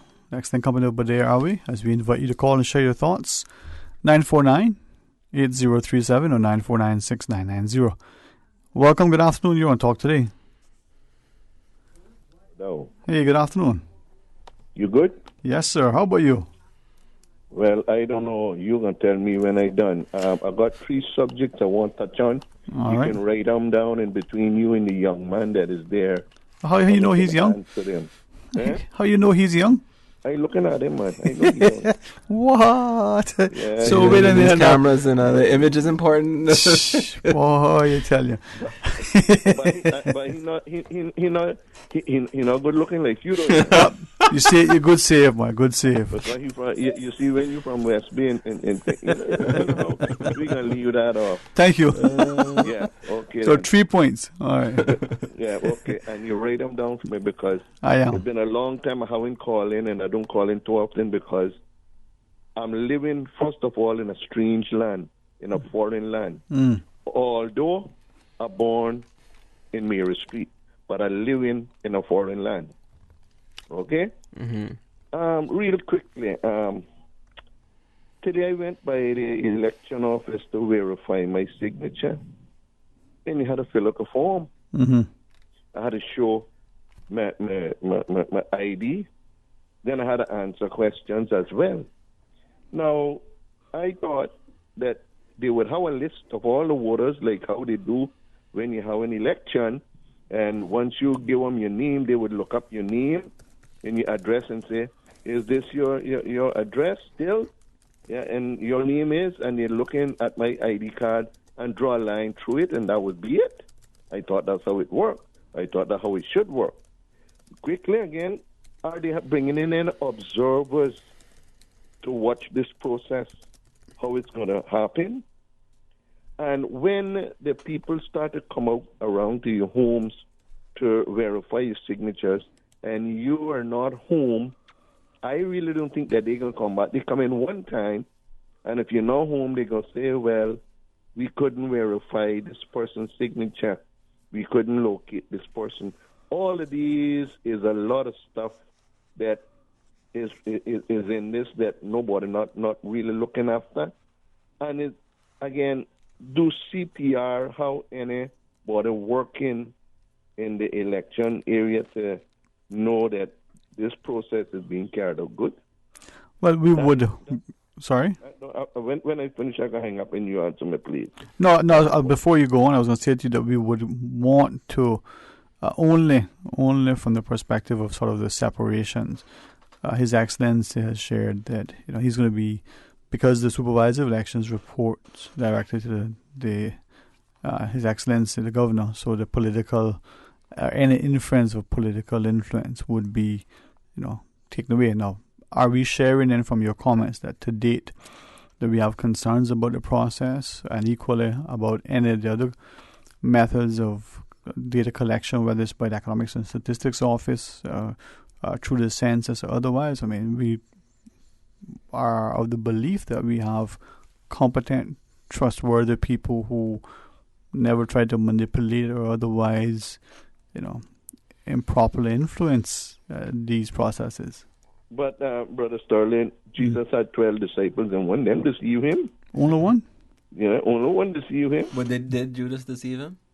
Didn't Jesus say, did I not choose you? Yeah. And Peter too. And Peter, so what I'm saying is that I thought that CPR would have somebody working in there as well to verify. But okay. I'm going to the next subject. Uh-huh. The young man that called, he's another young man again, the one that called just now before. Yes, sir. He was complaining about the system, the work system. Well, tell him welcome to the real world, in that Alan Jackson not singing it is me. Okay. Let me tell you what happened in Cayman right now. They want to lock up all of the young Caymanian people in Northwood that they get a police record, they can't get no job, and they use the foreign workers as slaves. I was speaking to a young lady last week, Thursday, and she was walking 5 o'clock in the morning. She said, I have to be to my job before 6 o'clock. When my boss goes to work, I got to get the children ready. I got to give them their breakfast. And I be there till sometime 8 o'clock in the night when they come home. You can't do that to a Caymanian. So they bring in the foreigners and tell them, if you don't do this, well, you lose your permit. This is what happening in Cayman, and the government do not care nothing about the Caymanian people. The Bible they had a lot of uproars in the Bible, in the Bible time. Because you know why? God told the people, if my people, which is called by my name, will humble themselves, pray, seek my face. But we're not doing that. And they do not want the Caymanian to work. They will work the foreigner to death. But the Caymanian, no, they don't want him to work. So that is what happening in Cayman. Yeah?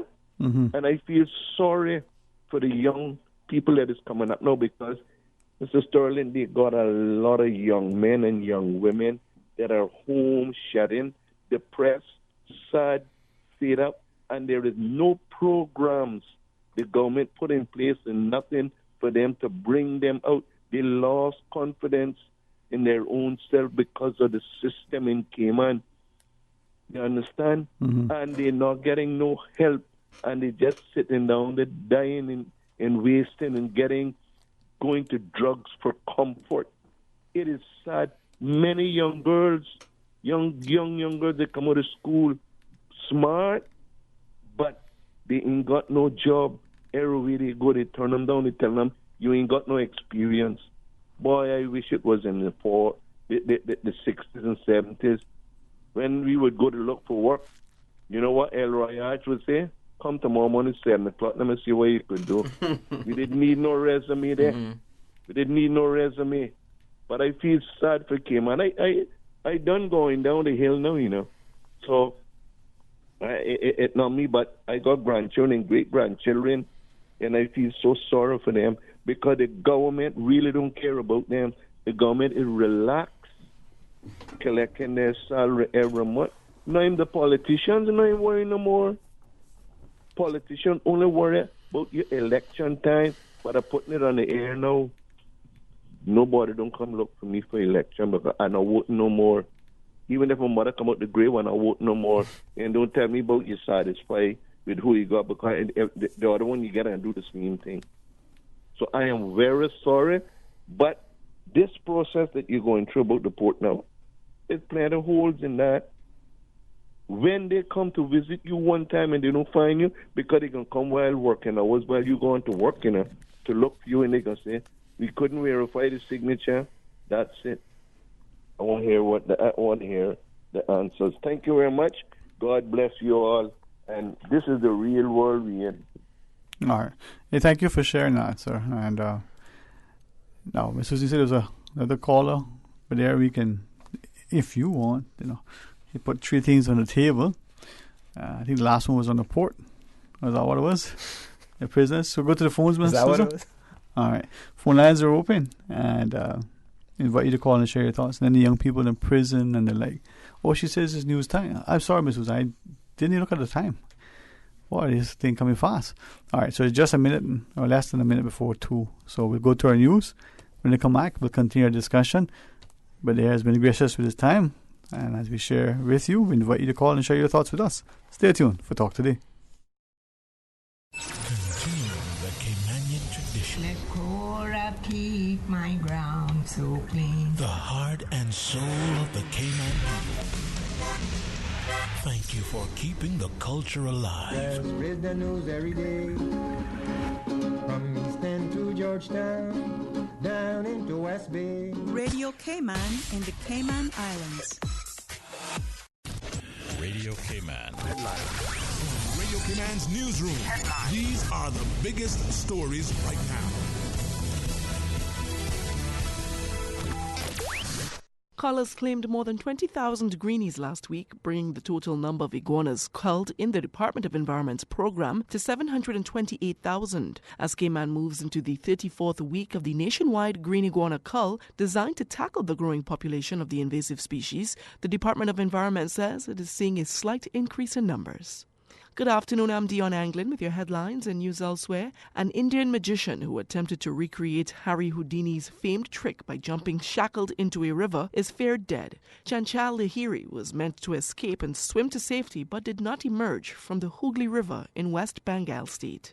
The mayor of the U.S. city of Phoenix has apologized after a video allegedly showing police threatening to shoot a black family went viral. Officers were responding to an alleged shoplifting incident last month when the video was recorded. Police officers can be seen shouting at the family to get out of the vehicle before threatening them. The parents say they did not realize their 4-year-old had taken a $1 Barbie doll from a store. And defending champions, the USA and Sweden won on Sunday to secure their places in the Women's World Cup knockout stage with a game to spare. Today, Groups A and B play their final games as they look to make it through to the last 16. That's a wrap of your headlines. I'm Dion Anglin. Radio Cayman, the voice of the Cayman Islands. What's happening in your community? News and information, music and more. You can find us. www.radiocayman.gov.ky. Like us on Facebook and follow us on Twitter. Radio Cayman is your choice, your voice for today's biggest news. Radio Cayman.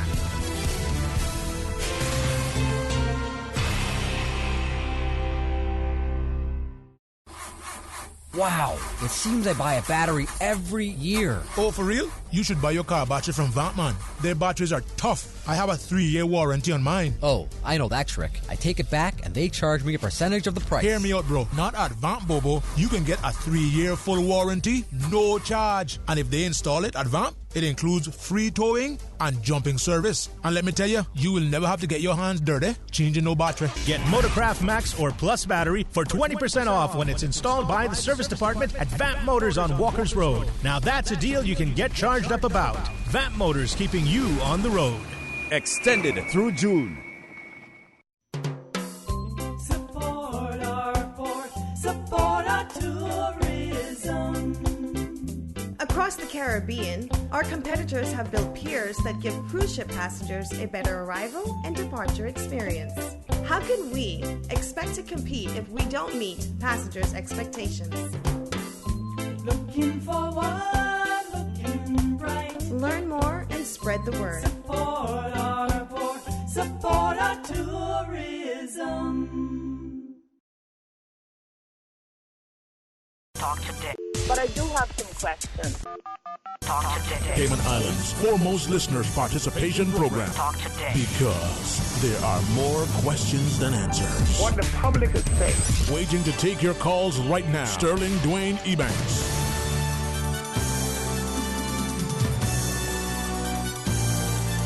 Hey, good afternoon. Welcome back to Talk Today in the studio. Really appreciate it. But they're always sitting with us, the filmmaker, the producer, the theologian. Yeah. Thanks for having me, man. Good to be here. Pleasure, man. I hope I get you to accept the invite from time to time. But a bunch of callers online. Always good to engage our callers. Thank you so much for sharing. Good afternoon. Welcome to Talk Today. Good afternoon, Sterling. Afternoon. How are you today, ma'am? Pretty good, and good afternoon to you, panel. Hello. Hi, Sterling. There was a gentleman calling a while ago, before George. He had a very good conversation going on in regards to jobs, and especially for the Caymanians. Right. Sterling, we are being pushed in the back on a lot of jobs and getting less hours and various jobs throughout this island. And Sterling, we got some ambassadors up at the airport, and they're working 3-4 days a week, and the Caymanians up there, and apparently 4 of them left because they are told now they have to wait for their pay at the end of the month. If they're working part-time, I don't see why a part-time worker has to wait till the end of the month to get their pay if you only put in so many hours a week and it's part-time. And then after you get your check, you got to go to the bank with it and wait a couple more days before the check can even be cashed out. How we've been treated on our job in Cayman is ridiculous, because the first thing they say, Caymaners don't want to work. But I don't think, and I would not believe that is true, because it's how we are being treated. We are human beings just like those that on work permit. And not because they got some bills left home to pay or support their lazy behind people. Well, we want to feed our lazy behind people we got home to when we are working. You understand? Mm-hmm. And it has to be stopped. And like a gentleman said, he's a voter, and we got to be careful how we are treating other people, because next 2 years it's going to be a showdown, I think, in the Cayman Islands. And in regards to the petition, there was a rumor on the street that you going to be asked, were you forced to sign this and you were forced to this and whatever. Well, I went to election office this morning and was no question asked, and the form that you fill out was very, very, very simple. Very, very simple, and it was handed back in, and no question was asked. So, yeah, hello? Ask questions if you were supposed to sign this. They didn't do it in the election office, and I don't think they should do it on the street if it's true, which I told today that is not true. And if election office didn't do it, I don't know why they would want to come on the street and do it. That was a rumor out here in Sterling. I have no proof of it, but I proved this morning that it's not such a thing, that they will be questioning you if you are forced to sign and blah, blah, blah, blah. But Sterling, it is such a sad time here in the Cayman Islands. For the Caymanians, we got bills just like those that come here and work on a work permit. They go to house themselves up in 10 and 12 people in a 2 or 3 bedroom. We wasn't raised like that. We want to live too. We got mortgage to pay, we got rent to pay, we got children that need to go to school and need a good education, need a good foundation. And the parents can't set a good foundation at home. The child can't get a good foundation in school. You know, so I really believe that the front line of jobs in the Cayman Islands, it has to be better, and we that can put these people on work permit on a pedestal. We need to put the Caymanians on a pedestal since all this has happened in these last couple of years gone by. Caymanians never had no problem getting a job. You could have changed a job 3-4 times in a week if you wasn't happy and you was hired within less than 24, 48 hours. Now today you got people sitting down home waiting patiently for an interview and never gets the phone call. And when you call them back, you're underqualified or you overqualified. Or why couldn't you tell me that? You know what I mean? We're being ignored. Right. Only the government, Sterling, only the government can fix that. Well, certainly there's that role and recognition. Hey, thanks for sharing your perspective. Really, really appreciate the insight. Let's take the other line. Welcome. Good afternoon. You're on Talk Today.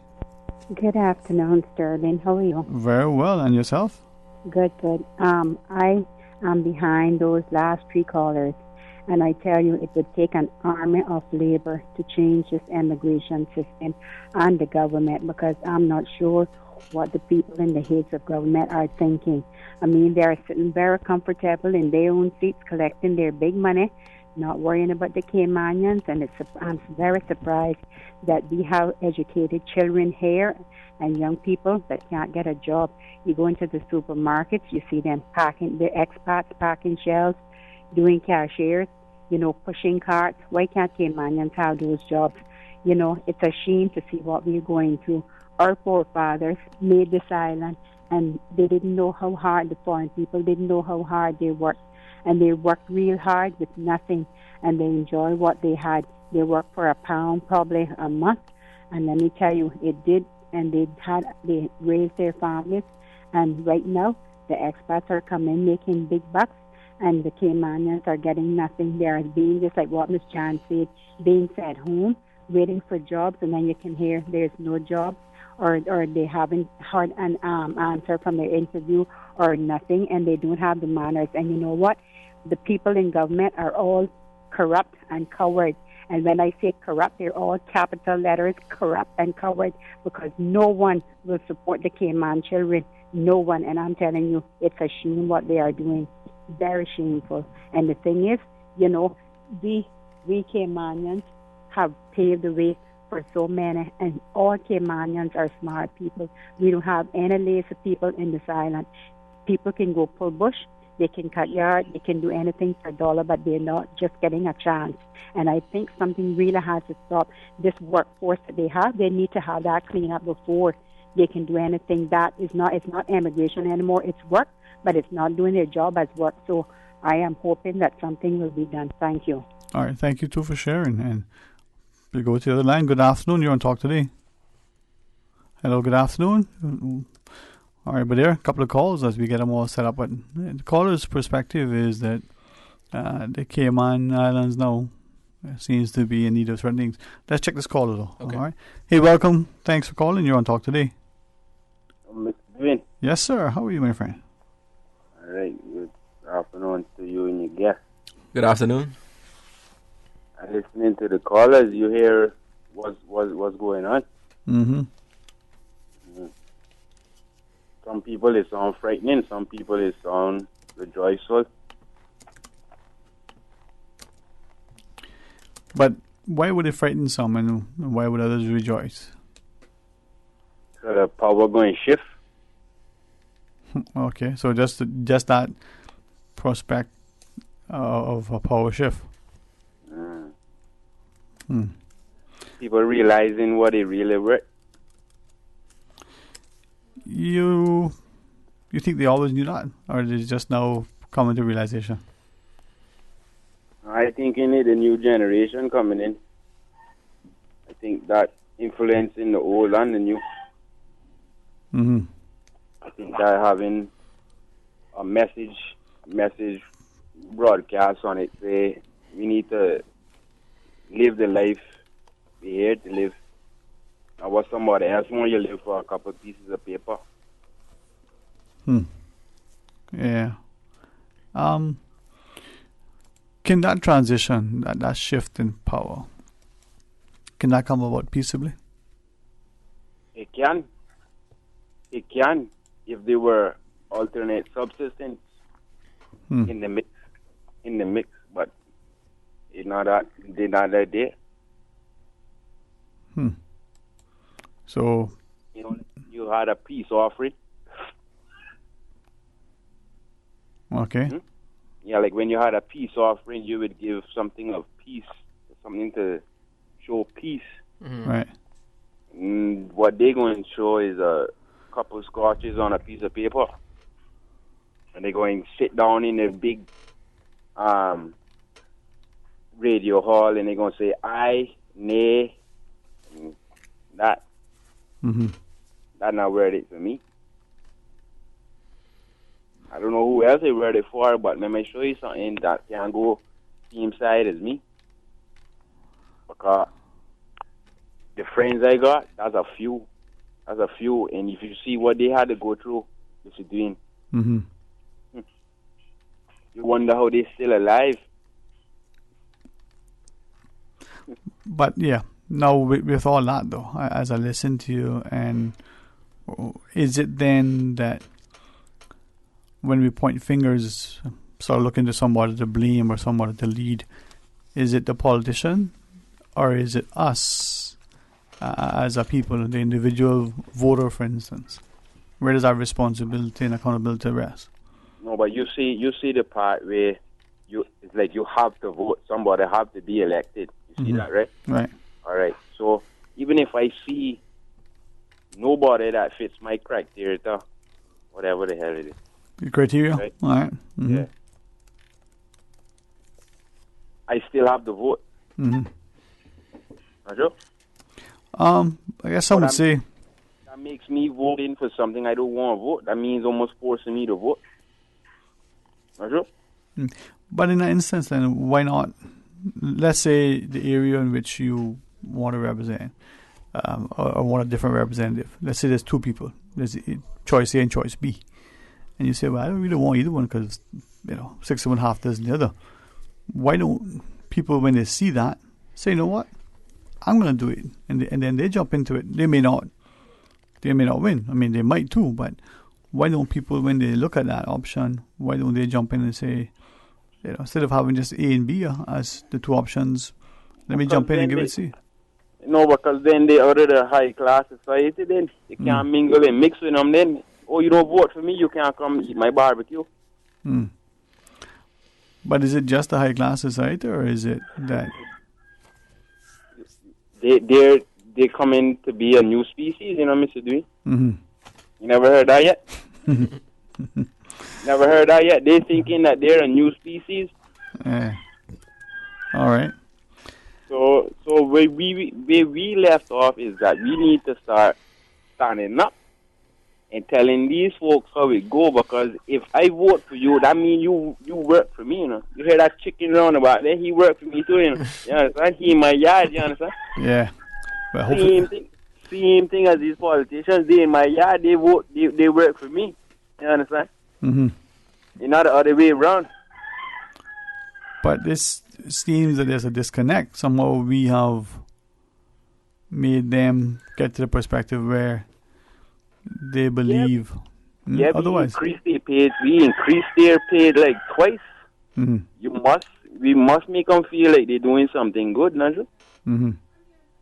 But really and truly, that's from the higher ups that did that and just make sure that they're there to put through certain things that excludes us. Mm-hmm. All right. You can call it conspiracy, but it's not. It's not, man. You can check out. If you check out where the mean man around here, if you check out every place he been, you'll see that it's lone destruction. He left water in it. He messed up the water in his hometown. He got Argentina.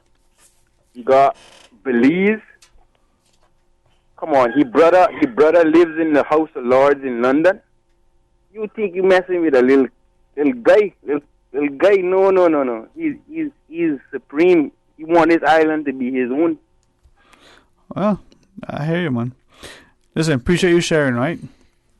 Talk to you again tomorrow, perhaps, if we get the good fortune. All right, let's go to the other line. Welcome, good afternoon. You on Talk Today? Quite a diverse conversation you got today. Yes, sir.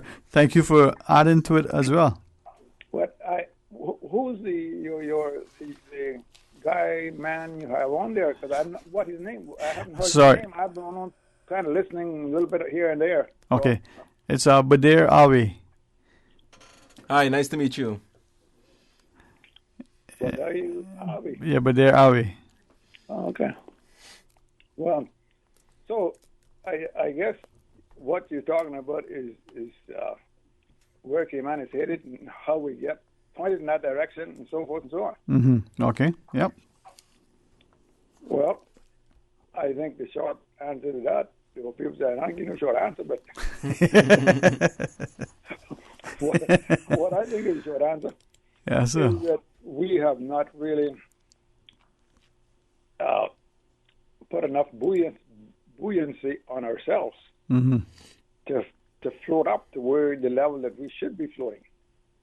And unless that happens quickly, then we're going to sink. We'll be the sunken culture. And I think we all bear responsibility for that, but more so, I think, the ones that has the duty of governance. And again, if a concerted effort is not made immediately, and there are hopes that with this new cultural policy being rolled out, that might take us to another level of awareness as far as the Cayman culture. But I think that that's where the answers are, but it behooves all of us to jump in the fray and let ourselves be heard and tell people who we are. Don't be afraid to call yourself a turtle-bait and cornbread Caymanian or anything else that might connect you to Cayman. Mm-hmm. And these are the things I think that have gone by the wayside, has been replaced by vanilla, a lot of vanilla along the way. When last have you heard the word marams used by Tim's Point or Long Point? Mm-hmm. Or Mashaws. Or Shawls. Mm-hmm. Or no. Yeah. There's a lot of other names floating around that people have planted on them, and who gave them permission to do that? So it's but there's a lot of pressures from both angles with all of the diversity of cultures that we have allowed to come across our shores. Mm-hmm. But I think the moment that they cross over these shores, that is when they should get some you want to call it attitude correction, or because if it doesn't happen, then like I say, the culture is going to get sunk. It is sinking. What does your friend there?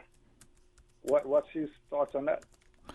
Mr. Abbey, any your thoughts on that, sir? Well, just my thoughts on just even the past 4 or 5 callers is their perspective obviously means something. And the fact that we're getting that perspective from them means that is a reality that exists in Cayman. And on one hand, the question is, well, what does the government do for that? I know sometimes people look at that like that's a cop-out question. Do it yourself, which there's truth in that. Mm-hmm. But, the government, that is the purpose of the government, to protect its citizens. That is their purpose, right? So you have to go to them first. And I'm not saying they're doing it or they're not doing it, but that's where the energy should be focused. And they are civil servants. I love that. I love those 2 words, civil and servant. Mm-hmm. Now, do you think, do our civil servants really have what those 2 words mean in mind when they're conducting their day-to-day affairs? Right? And what I liked about this caller now is the buoyancy, that concept. Mm-hmm. Because, yes, we do need to take certain responsibility ourselves. And I think Caymanians need to understand who they are. They need to be proud of who they are. They need to have a positive understanding of themselves and their relation to the world. Be confident, be proud, and be brave, right? So that we can work with the government to overcome these problems. It goes hand in hand. And all I really want to say is that I appreciate the calls because it's information, it's data, and it's real. So some of us may want to pretend like it's not real and that these things aren't happening. But, the data is right there. All right. Well, yeah, I'd just like to turn around just one sentence. Yes, sir. That he had in there, that I think you said we should work with the government. But I guess that has to work both ways, huh? Yeah, I'll just say this. There was the Miller Report. I read the Miller Report. That must be about 12 years old. But it was, I can't remember who conducted it, EY, PwC, whoever. But one of the things in that, the main thing in that, the civil sector is too large in the Cayman Islands. It is too big. It's too cumbersome. Something needs to be done. And nothing has been done. In fact, it's only increased since that Miller Report. And I just thought that was interesting because that was an assessment that we conducted on our behalf. And that was what they came back with. And to see something that they thought was the most dominant problem in the Cayman Islands has not been addressed. And I wonder if, when you have all these callers looking to government, looking to them for support, why aren't they following up on these these investigations that we're asking them to follow up? I wonder how bureaucratic it is over there. I wonder how corporate it is over there. Maybe they don't have the flexibility that they need to kind of maneuver their ways into society. And it is something to consider, I think, with our government. How efficient is it? How efficient are we being? Not pointing fingers is a question you should ask every day, even with your own self, your own work, your own business. It is a question that we must ask ourselves for the sake of Caymanians. Sir? Yeah, well, I think, the citizenry has got to be very pointed and very direct about where they want to go. And government should be receptive to what the citizenry is saying, because that's who we are. Yeah, I agree. The question, if I may ask, then, when we look at government and the idea of a civil servant versus the politically elected and appointed, are we seen a distinction under the Westminster system of the two, or have we now merged the two and the hands of power are purely in the politically elected and appointed? Well, I think one at one time it was not that, as the old people again say, cut and dried. Mm-hmm. I think that the civil servants, that is the hierarchy of the civil servants, they exercised probably more independence, should I say, and maybe had a greater sense of direction as to where we needed to go, where we should be going, based on where we came from, and all of these variances. And that's probably maybe a bit of what more is needed. Right. But I think the citizenry has to step up and say, the direction that they want the country to go, and make it known every day. Right. Well, thank you very much, and it's true, encouraging words like yours and from people like yourself, I think, who give people that sense of confidence, conviction. And thanks very much, sir. And let's take one, perhaps, maybe the final call. Welcome, good afternoon. You're on Talk Today. Hello, good afternoon. All right. Hey, good afternoon. Welcome. Nope, not yet. 949-837 or 1-800-534-8255. Hey, let's try it now, Miss Susan. All right. Good afternoon. Thank you for calling. Hi, how are you? Excellent. How are you? Good, thanks. I normally don't call into shows like this, but it's time that some people that are not just empty barrels keep rattling. So I think time to chime in. There you go. What's up, Christina? Shut up, Jesus. This is why I don't call in. But I just want to. This is part of the problem that Caymanians need to face. That if people know us, and we need to be able to talk whether people know us or not. No, I agree, but you didn't front nobody else. I didn't mean that. Okay. I was surprised and happy to hear your voice. Okay, so this is my baby sister. Okay, not a hot baby sister. I'm a serial entrepreneur in the Cayman Islands. I have owned businesses for over 20 years on this island, right? And I'm just going to give the opposite side of the everything we've been hearing is government needs to do more. Government needs to do more. Now, I don't disagree to a certain extent. The government can always do more in any country. Okay, let's just put that out there. That is true in so many ways. Okay. But however, I mean, at some point, when are the people going to start to take responsibility for what they can do?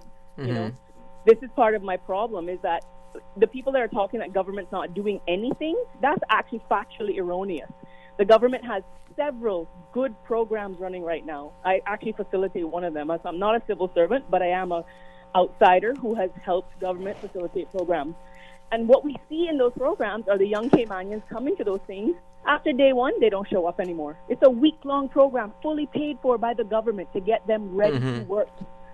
I'm sorry, but when you're not, they're not willing to do what it takes because there is a sense of entitlement, and nobody can tell me any differently, because having employed Caymanians, I am a Caymanian myself, having employed Caymanians for over 20 years, I've seen the only people that have stolen from me have been my own people.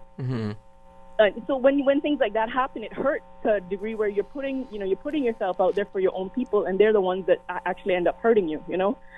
So also, I want you to know that immigration is cracking down on work permits, because for my multiple companies I have now, I'm not getting a lot of permits through. So the thing is, I do hire a large percentage of Caymanians, so it's not too much of a problem for at least a couple of the companies. But one of the companies is a manual labor company, and Caymanians don't want that job. We have tried. We have begged them to come out and at least try it, give it a try, and they just don't want it. It's beneath them. So you got to always strike a balance when you're listening to everybody saying government isn't doing enough and Caymanians aren't lazy and all this stuff. And there's always another side to that. And the side is, at some point, people can be responsible for making better for themselves. You see what I'm saying? Like, no matter what hand you were dealt with in life, you have a choice and you have the power to improve yourself to the point where you become employable. I mean, if you heard some of the comments earlier, and I'm not taking it out on any of those callers, but one said, well, if we wanted, we could switch jobs 24 to 48 hours if we wanted. That is the problem. That mentality of you should be able to switch jobs with the 24, 48 hours, that is the biggest problem we're facing now in Cayman. I hear, if I may just ask, because I heard that comment And I was just reflecting on one aspect of that. I hear your perspective. I think you're correct.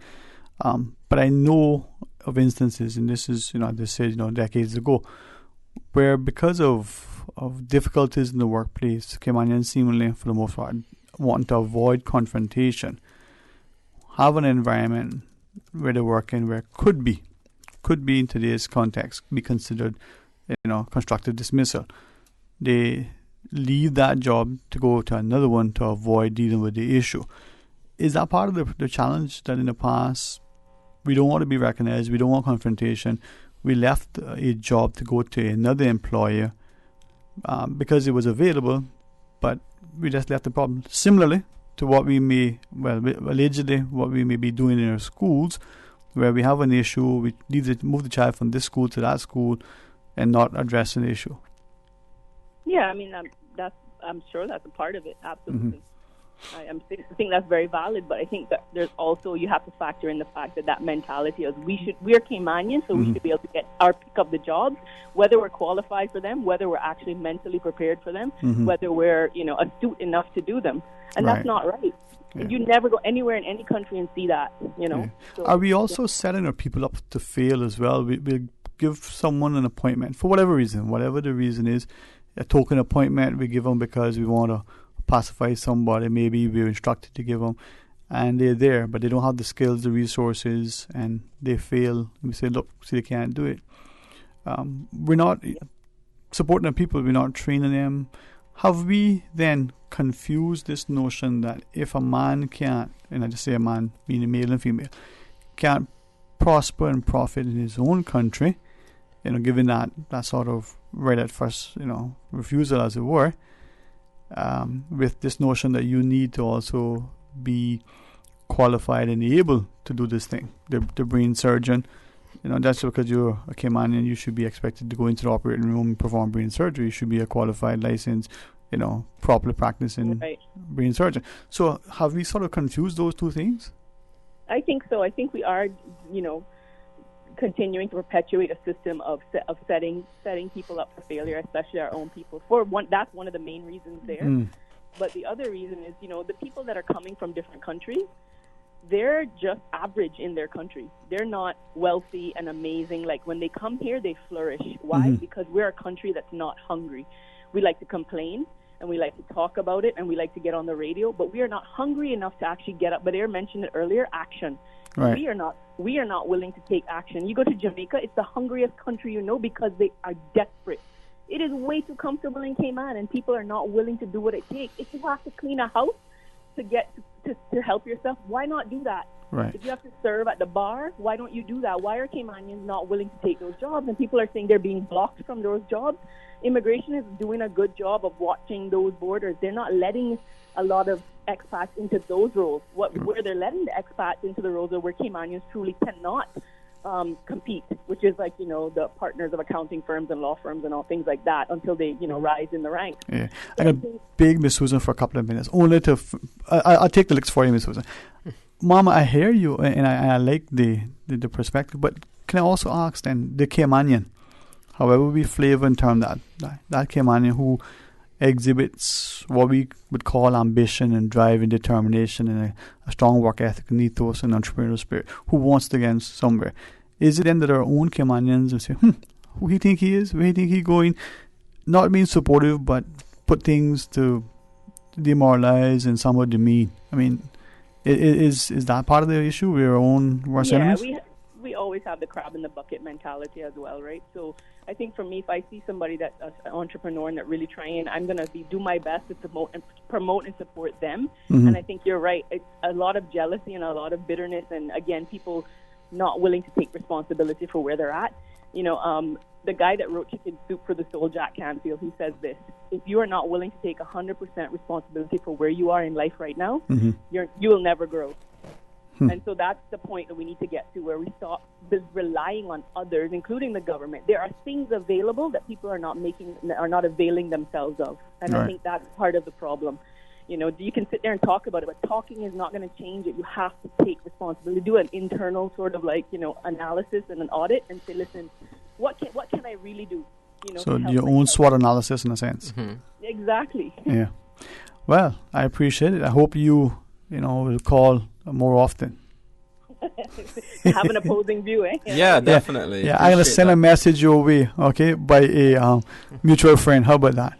All right, sounds good. Thanks. All right. Thank you so much, okay? Bye. All right, have a good one. But thank you for coming on. I'm hopeful as people listen this afternoon, we start to think, but we start to consider what can we do, the action that is civil, that is timely, that is just, and that is with the intent of being as inclusive, as encompassing, and as for the greater good as possible. Because, I love this place. I love our people. I love the people here. But I believe there's a lot of work that lies ahead, man. And I think, like this caller said, the responsibility does lie with us. You know, when you wake up in the morning, fix your bed. Do you fix your bed when you wake up in the morning? As Jordan Peterson says, right? Yeah. So, okay, we point fingers at the government, people point fingers at the government. But I think this last caller's perspective is not a rare perspective. People do have an understanding of when a prejudice is real and when it's not. And sometimes Caymanians are to blame. Maybe sometimes the government's to blame, but sometimes they're not.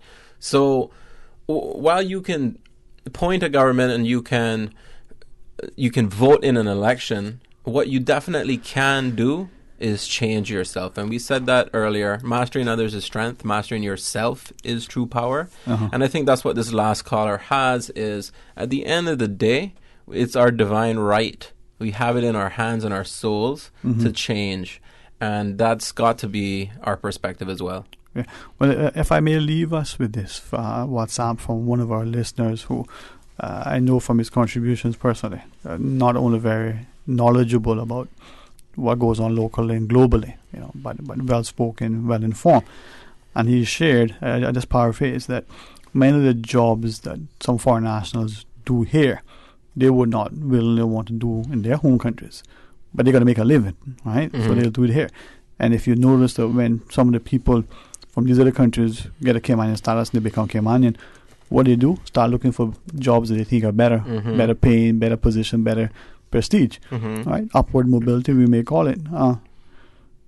So something to consider. You come to a country, you may work your way, but you may decide to work all day, any day, every day, because you're there. Your job is to work and to make as much to support you and whatever responsibilities you have back home. But back home, would you willingly do that job that you're doing in another man's country? Yeah. This listener says nope. And when they become Caymanian, like other Caymanians, they look for what they perceive to be better. But thank you, man. Yeah, thank you too. This was great. I appreciate it. All right, thank you very much. And to our listeners, thanks for sharing. Imagine that on a Monday we got so pensive and philosophical. What can happen tomorrow? Well, I'll give you a preview. Start things off with Miss Mida Day talking about cricket. She got something coming up that I'm really anxious and excited to have her share with us. Our friends from HSA will come on board and share some other things. And that's just Tuesday. Imagine when Wednesday rolls around, we talk about cultural policy. Thursday, I'm hoping for something else. And Friday, Ray Banker joins us. I know Susan is excited to have Ray in the studio, but she always gets excited when he comes across for a month. Let's see what I'm saying. But thank you, man. Thank you too. Thanks everyone listening. All right. As the caller said, young handsome fella. I guess they're talking about you over there. I don't know. No. He specifically said you were more handsome. So you were young and I was handsome. Yeah. Why can't I be both? And apparently Susan tells us we're on YouTube somewhere. So if you find it, look for it. If you don't, listen to us always. Until tomorrow, be blessed.